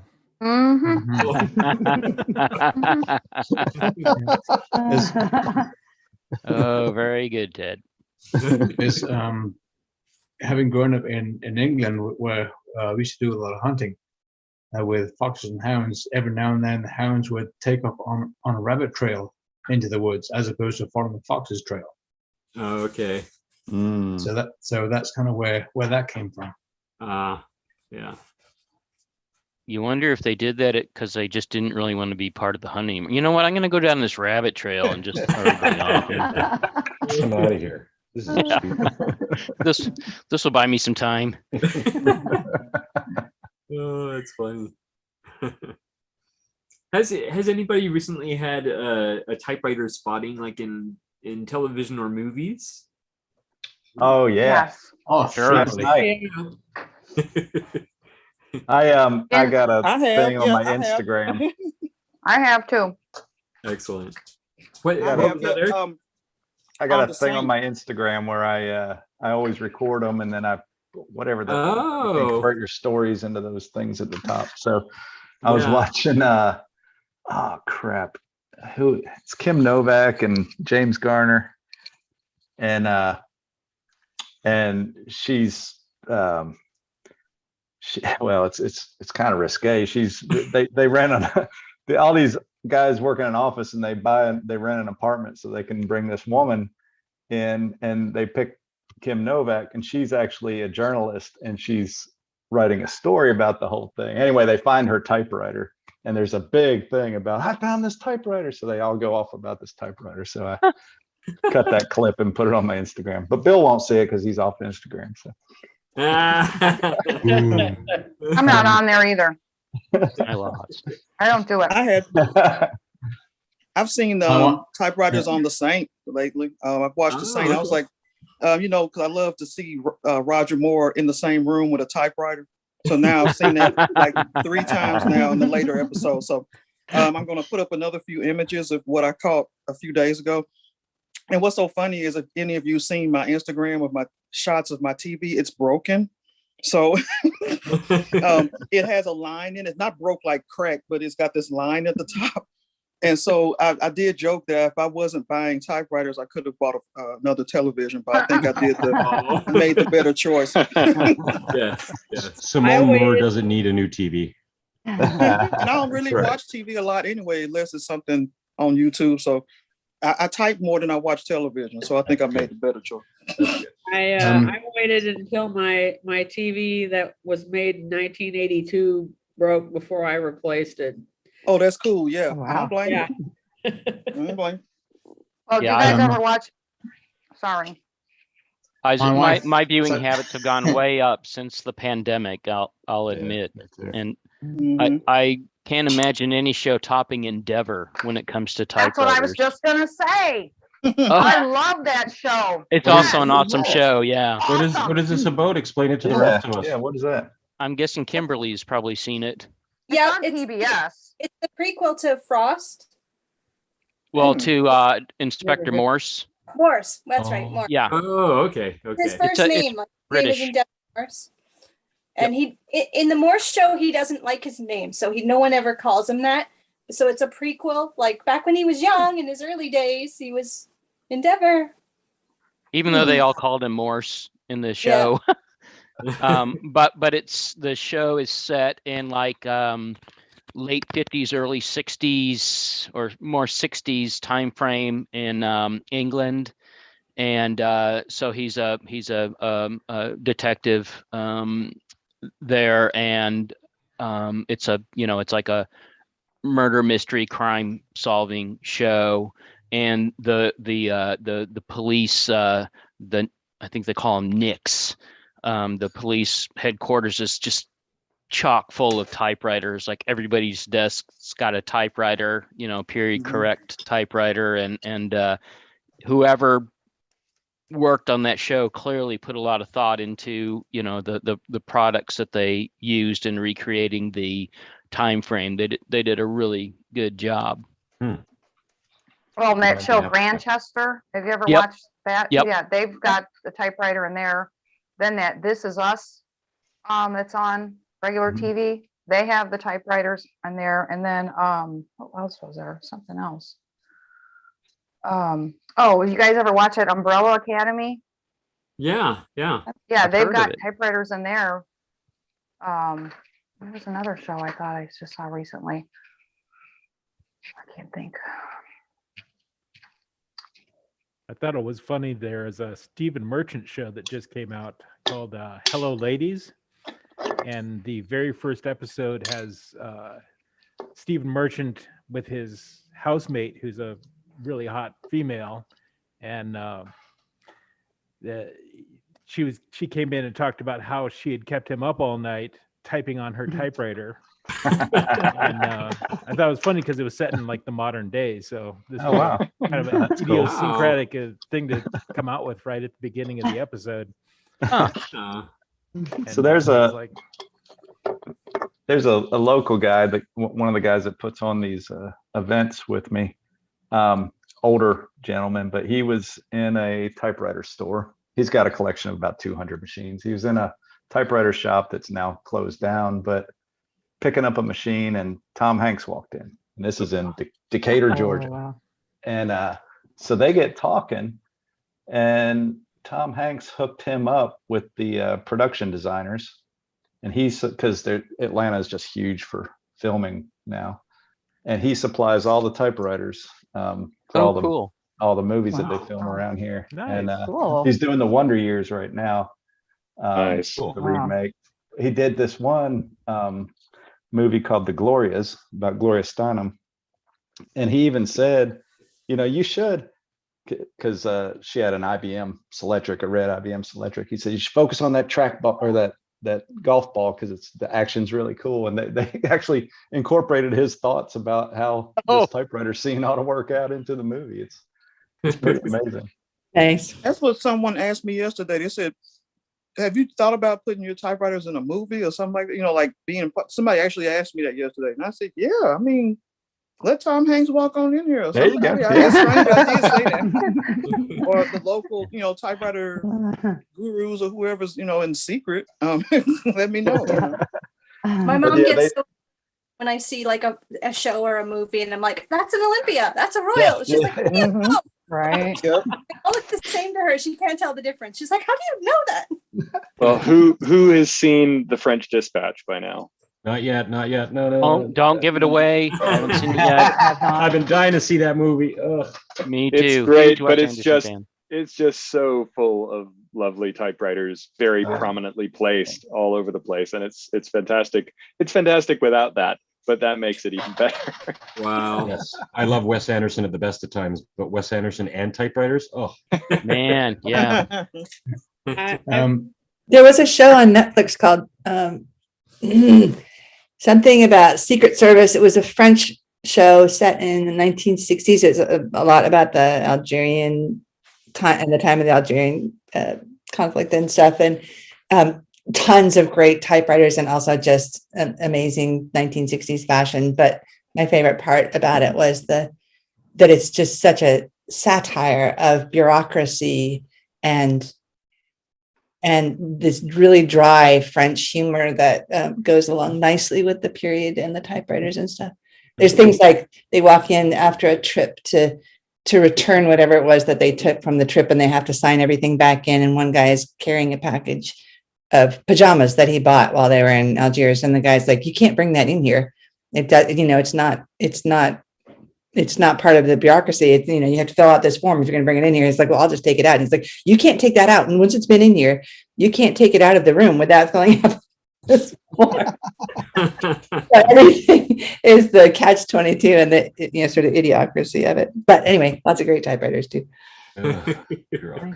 My wife likes watching this PBS show. I believe it's called Grantchester. It's about, yep. And in one scene, the new colored vicar. The priest, yeah. Yes, was typing on a Studio 44, and the type cover was off script. I thought, he's not going to type on that. He didn't really know what he was doing. He just making it look like They didn't he really was show typing. it. They didn't really show it very well. I was trying to get a look at the thing and I couldn't see what it was. Well, it was a Studio 44. Yeah, it depends on Okay. the episode. Sometimes it's really clear to see. Yeah. Yeah. Now Taylor Swift's new video has a typewriter in it. There, somebody just emailed me and said, "So what's the buzz in the typosphere about Taylor Swift's video with typewriter?" And I'm like, Cares. I haven't heard anything about it yet, but now I can Who say, listens to her? Anyways, I don't know. Well, I guess I'll have Not to listen me. to it if there's a typewriter in it, just to Yeah. understand. Yeah. You have to watch it. Yeah. well, I think she said so One time. she writes songs on typewriters. Oh Apparently. yeah. If you've ever watched the movie The King's Speech, the speech therapist was typing on an Oliver. I couldn't tell you what model it was, but it was a Batwing Oliver. Yeah. And Talented Mr. Ripley got a Olivetti 22, and then so does the French version from the 60s. Purple. Oh, cool. It's that one's the what do they call it? It's not avocado, pistachio color one. It's beautiful. But in the book, it's a Hermes rocket or Hermes baby, I think, in the book. Oh. They use for both movies. They use Olivetti letter 22. They are in Italy, right? So they probably the Italians would have been really upset if they used anything but it. I'd love to go visit that Olivetti museum someday. Yeah. That place looks really cool. Oh yes. They have a really good archives too. If you get permission to go into their archives. Oh wow. Some very- I regularly see typewriters on Perry Mason. Ah. And they actually had one as a there was an episode where he solved the case and it was because of the typewriter, and they brought in an electric and they showed how easy it was to switch from one to the other. And Oh yeah.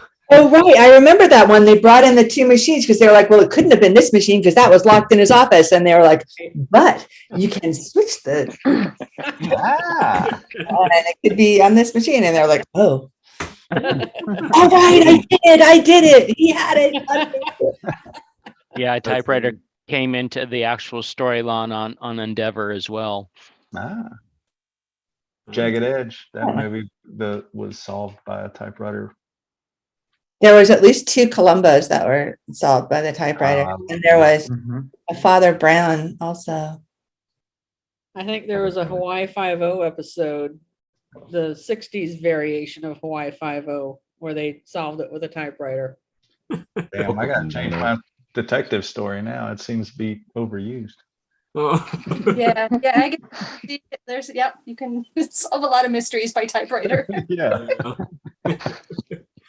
Wow. Now, Apparently murders follow typewriters though. Be careful. One of my favorite movies is Brazil, kind of a dystopian sci-fi movie. And That's a it's not- Gilliam. Yes, Yeah. yes. It's not a typewriter in the traditional sense. It's like a big automated machine, but it does have type bars. So basically, they're sending out these form letters of people that are to be removed from society, and so a bug falls in the machine, and so I think it types a B instead of a T or something like that. So it goes from Buttle to Tuttle. So yeah, they end up removing the wrong guy. So literal bug in the machine. yes. The bug fell in the machine. I read a mystery once where somebody was killed by somebody picking up an Underwood 5 and hitting them over the head with it, and I was like, no. Why would you use a typewriter? That's just such a good typewriter. That didn't happen. Death by typewriter. Oh my gosh. What was the That's typewriter crazy. in Misery? Yeah, Misery. Royal number 10. Royal 10, wasn't it? Was it? Okay. A big proper Royal glass sided. Oh man. Yep, Royal 10. Yeah, that was a good one. I was actually trying to rewatch All the President's Men. I couldn't find it anywhere on streaming for free. So, but they had I think some SG3s in that movie that I read about, and it They had been a also long have time. Bill. Who was I talking to about that? Anyway, on somebody on Instagram. But you got to watch it for one of the newsroom scenes where they come in. They have a big pink Royal FP in there. Oh, And wow. the first time I ever saw one of the colored Royal FPs in a business environment. Yeah. And I had to rewind like 16 times, and my wife was like, "Let's just watch the movie." I'm like, "No, can you believe it? There's a cameo pink Royal FP, newsroom." That's Wow. funny. Well, there's a what lot is of, that little typewriter next to your typewriter? yeah, a lot of the old classic movies like Cary Grant films, His Girl Friday, Oh, Yeah. well, you know. That's Underwood's in that one. All of Doris Day movies too. Rock Hudson. Yeah. Ah. Yeah. well, it was so much a part of life, especially if there was ever an office setting or somebody's, home office or whatever. That would, that back in those days, it would be silly. It would be like making a current. What was that? It would be like making a current movie without anybody having a cell phone or something. Yeah. And if you want to see a movie where Selectrics abound, the movie 95 with Dolly Parton. Yep. Oh, Yep. yes. Yeah. The Selectrics abound in that movie. Did Moneypenny Oh, usually sit at a typewriter? Absolutely. Different one every time though. Oh wow. A lot of Right. Imperials, some Royals. For Moneypenny too. Proper Imperials. Excellent. Yeah. Yeah. All A right. whole load of Hermes ambassadors in Pillow Talk with That's a good movie. First day. toward the middle where they're at the licensing bureau. Uh-huh. Got a whole desk full of brand new Hermes ambassadors. Wow. Oh. That must be some desk. It's, Right. a big like a Yeah. banking table where like they have 12 stations on. Yeah. Yeah. Mhm. Yeah. Imagine, yeah. I've got to admit, though, I do want one of those Olivetti Lexicon 80s now. I mean, I used to think Those they things were look so cool. ugly and weird, but now I really want one. I just think it's the coolest looking typewriter. Yeah. They're gorgeous. I have one and I can attest they are gorgeous. And also they are, if you've never seen one next to anything or anyone for scale, they're so much smaller than I expected it to be. Oh, really? Yeah. Yeah, they always Um, look huge. I thought it Yeah, looked they- like somebody who's got they're losing their hair and they got a really big forehead. With Lexicon 80 written across the front of it. That's kind of what it looks like. I think they're cool. They look cool. Yeah. One I've been interested in, and well, actually, was it Peter? Yeah, Peter showed it earlier. The Praxis. I just think that's the strangest looking typewriter. Is that the Olivetti electric? Yes. Yeah. Is it a typewriter? Green Typewriter? and gray. Praxis 48.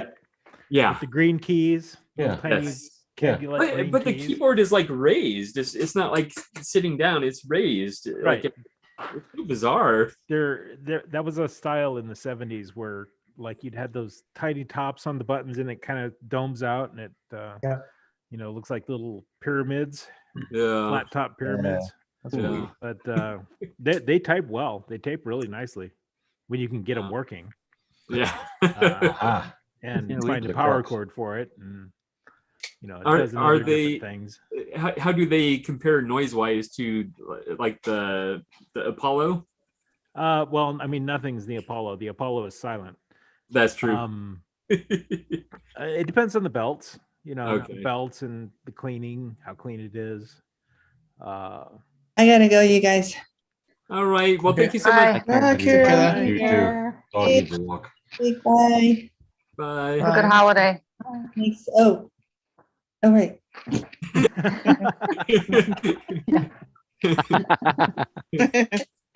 But yeah, all old electrics have they have dents in the belts that they Yeah. sit in one place for 30 years, and all of a sudden you have a permanent divot in the belt. So it's that's what causes that thump thump thump thump thump. Yeah. Yeah. Rattle rattle rattle rattle. And, Exactly. the motor hum. depends on the motor. Yeah. And how well it's lubricated. Like yes, like my Coronet, they switch it on, but that fades after about 3 minutes. Yeah, because the belts get warm from use, Yeah. and then that bend kind of loosens up, but then it comes right back. So yeah, interesting. But I do need to get my Apollo cleaned up, and I know that it has like 1 or 2 sticky type bars. But I'm looking forward to using that as my primary electric type bar. They're fun. Yeah. Keyboard's a little chintzy, but yeah. But, I was excited to learn about them from you right here on Typewriter Club Live. So yeah, they're very quiet machines. Very very quiet and light. I mean, it's a pretty light design too. Yeah. And that's the Royal Apollo. Yes. Yeah. Like the Apollo 10. Yeah. It's a silver Seiko. But it looks like a teardrop. Yeah. It's got a very 70s sort of aesthetic to it. Yeah. I have the 10. I would like to get the 12 because that's referring to the carriage size. Oh, it is carriage size. Oh, yes. okay. The 12 is the 12-inch carriage. Okay. And the 10 is the 10-inch carriage. I was hoping it referred to Pica or Elite. No. You can normally you'll find those the silver Seikos in Pica almost always. Okay. I've seen very few Elites. Okay. I won't get my hopes up then. It's just what they preferred, I guess. Yeah. I'm not entirely sure that Silver Seiko ever offered script on those little 700 series or those electrics. So, if you find one, let me know. But I've never seen one. Yeah. Okay. I really like the free Adler that Ted received and posted on his blog recently. That thing is oh yeah, a big beast. It looks really cool.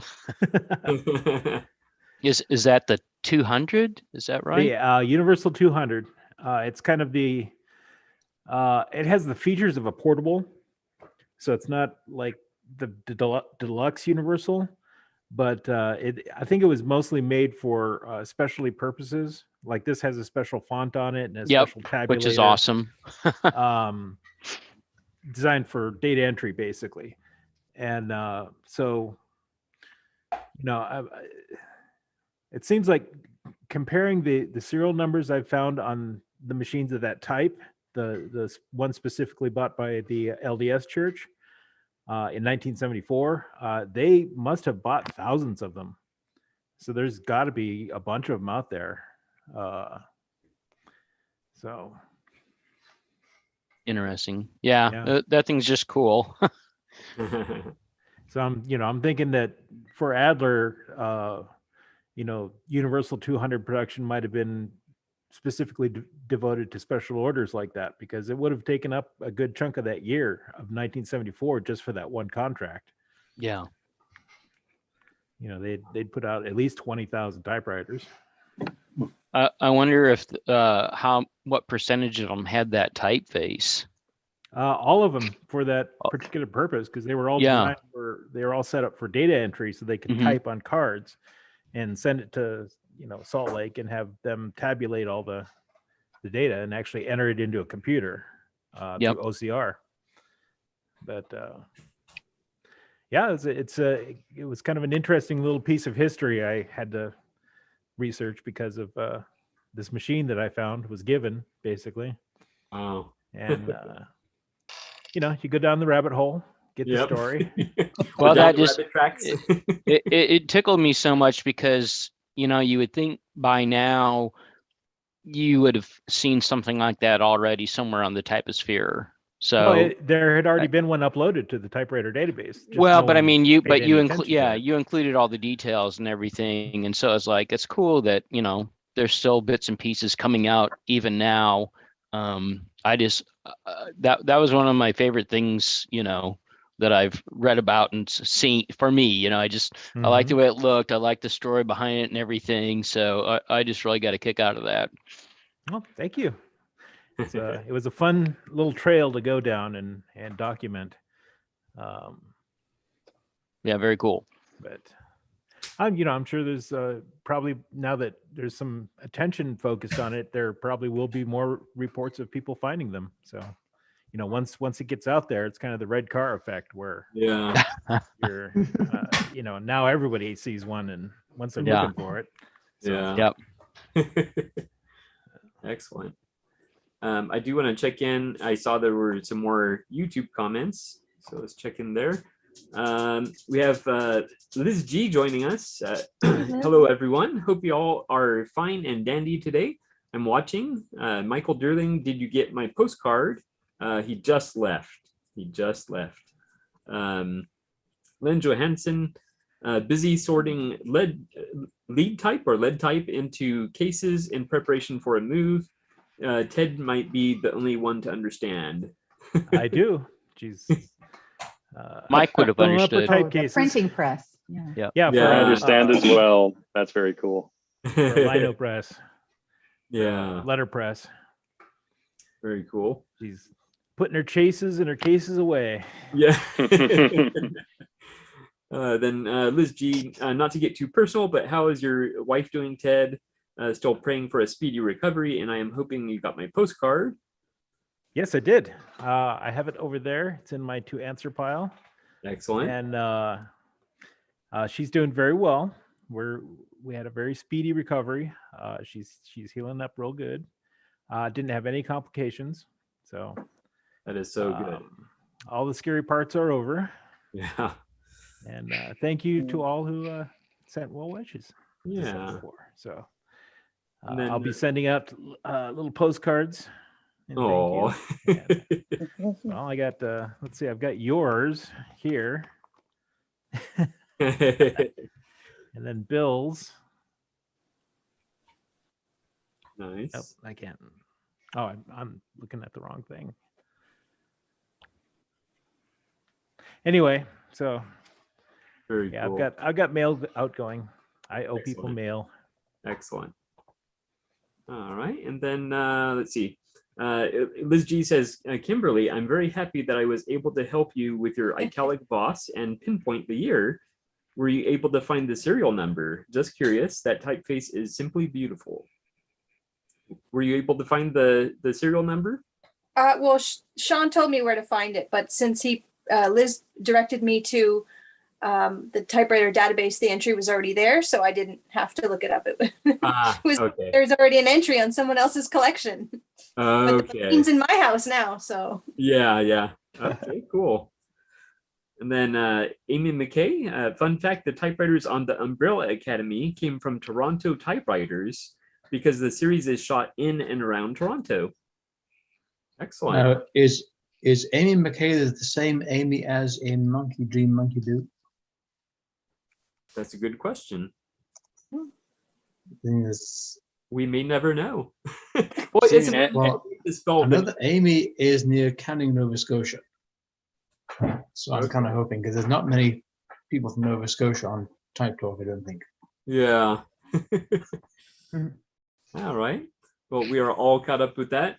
Were there any last minute questions or comments, anything of that sort? So just, real quick question. How has the turnout been going for the Type and Talk overall? It's a smaller group, but overall, I think there's been like 5 or 6. I think there were at least 9 last time I went on. Oh wow! Like last, Yeah, it was a good not this one. Saturday, but last Saturday. Yeah, last Saturday was pretty busy. This Saturday it was just like 5 or 6 of us. So there was a nice little intimate chat. It was all ladies and Will. I keep William, forgetting. he was surrounded by women. Well, I ended up not to give too much away, but instead of joining, although it would have been late, I wrote Kimberly a letter. So I did do typewriter related activity, but I Nice. forgot about the type and talk. So Yeah.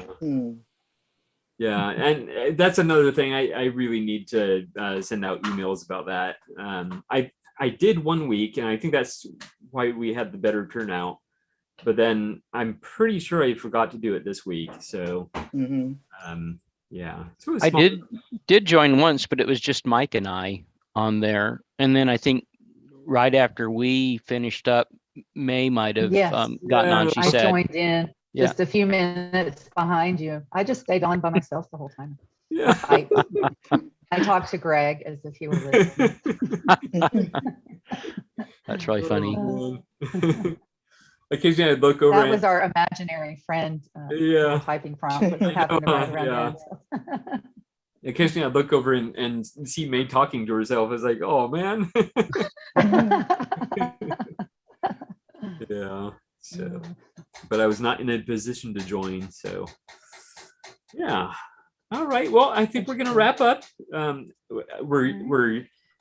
hear the kitchen is busy here, so we're preparing for our Thanksgiving number 1.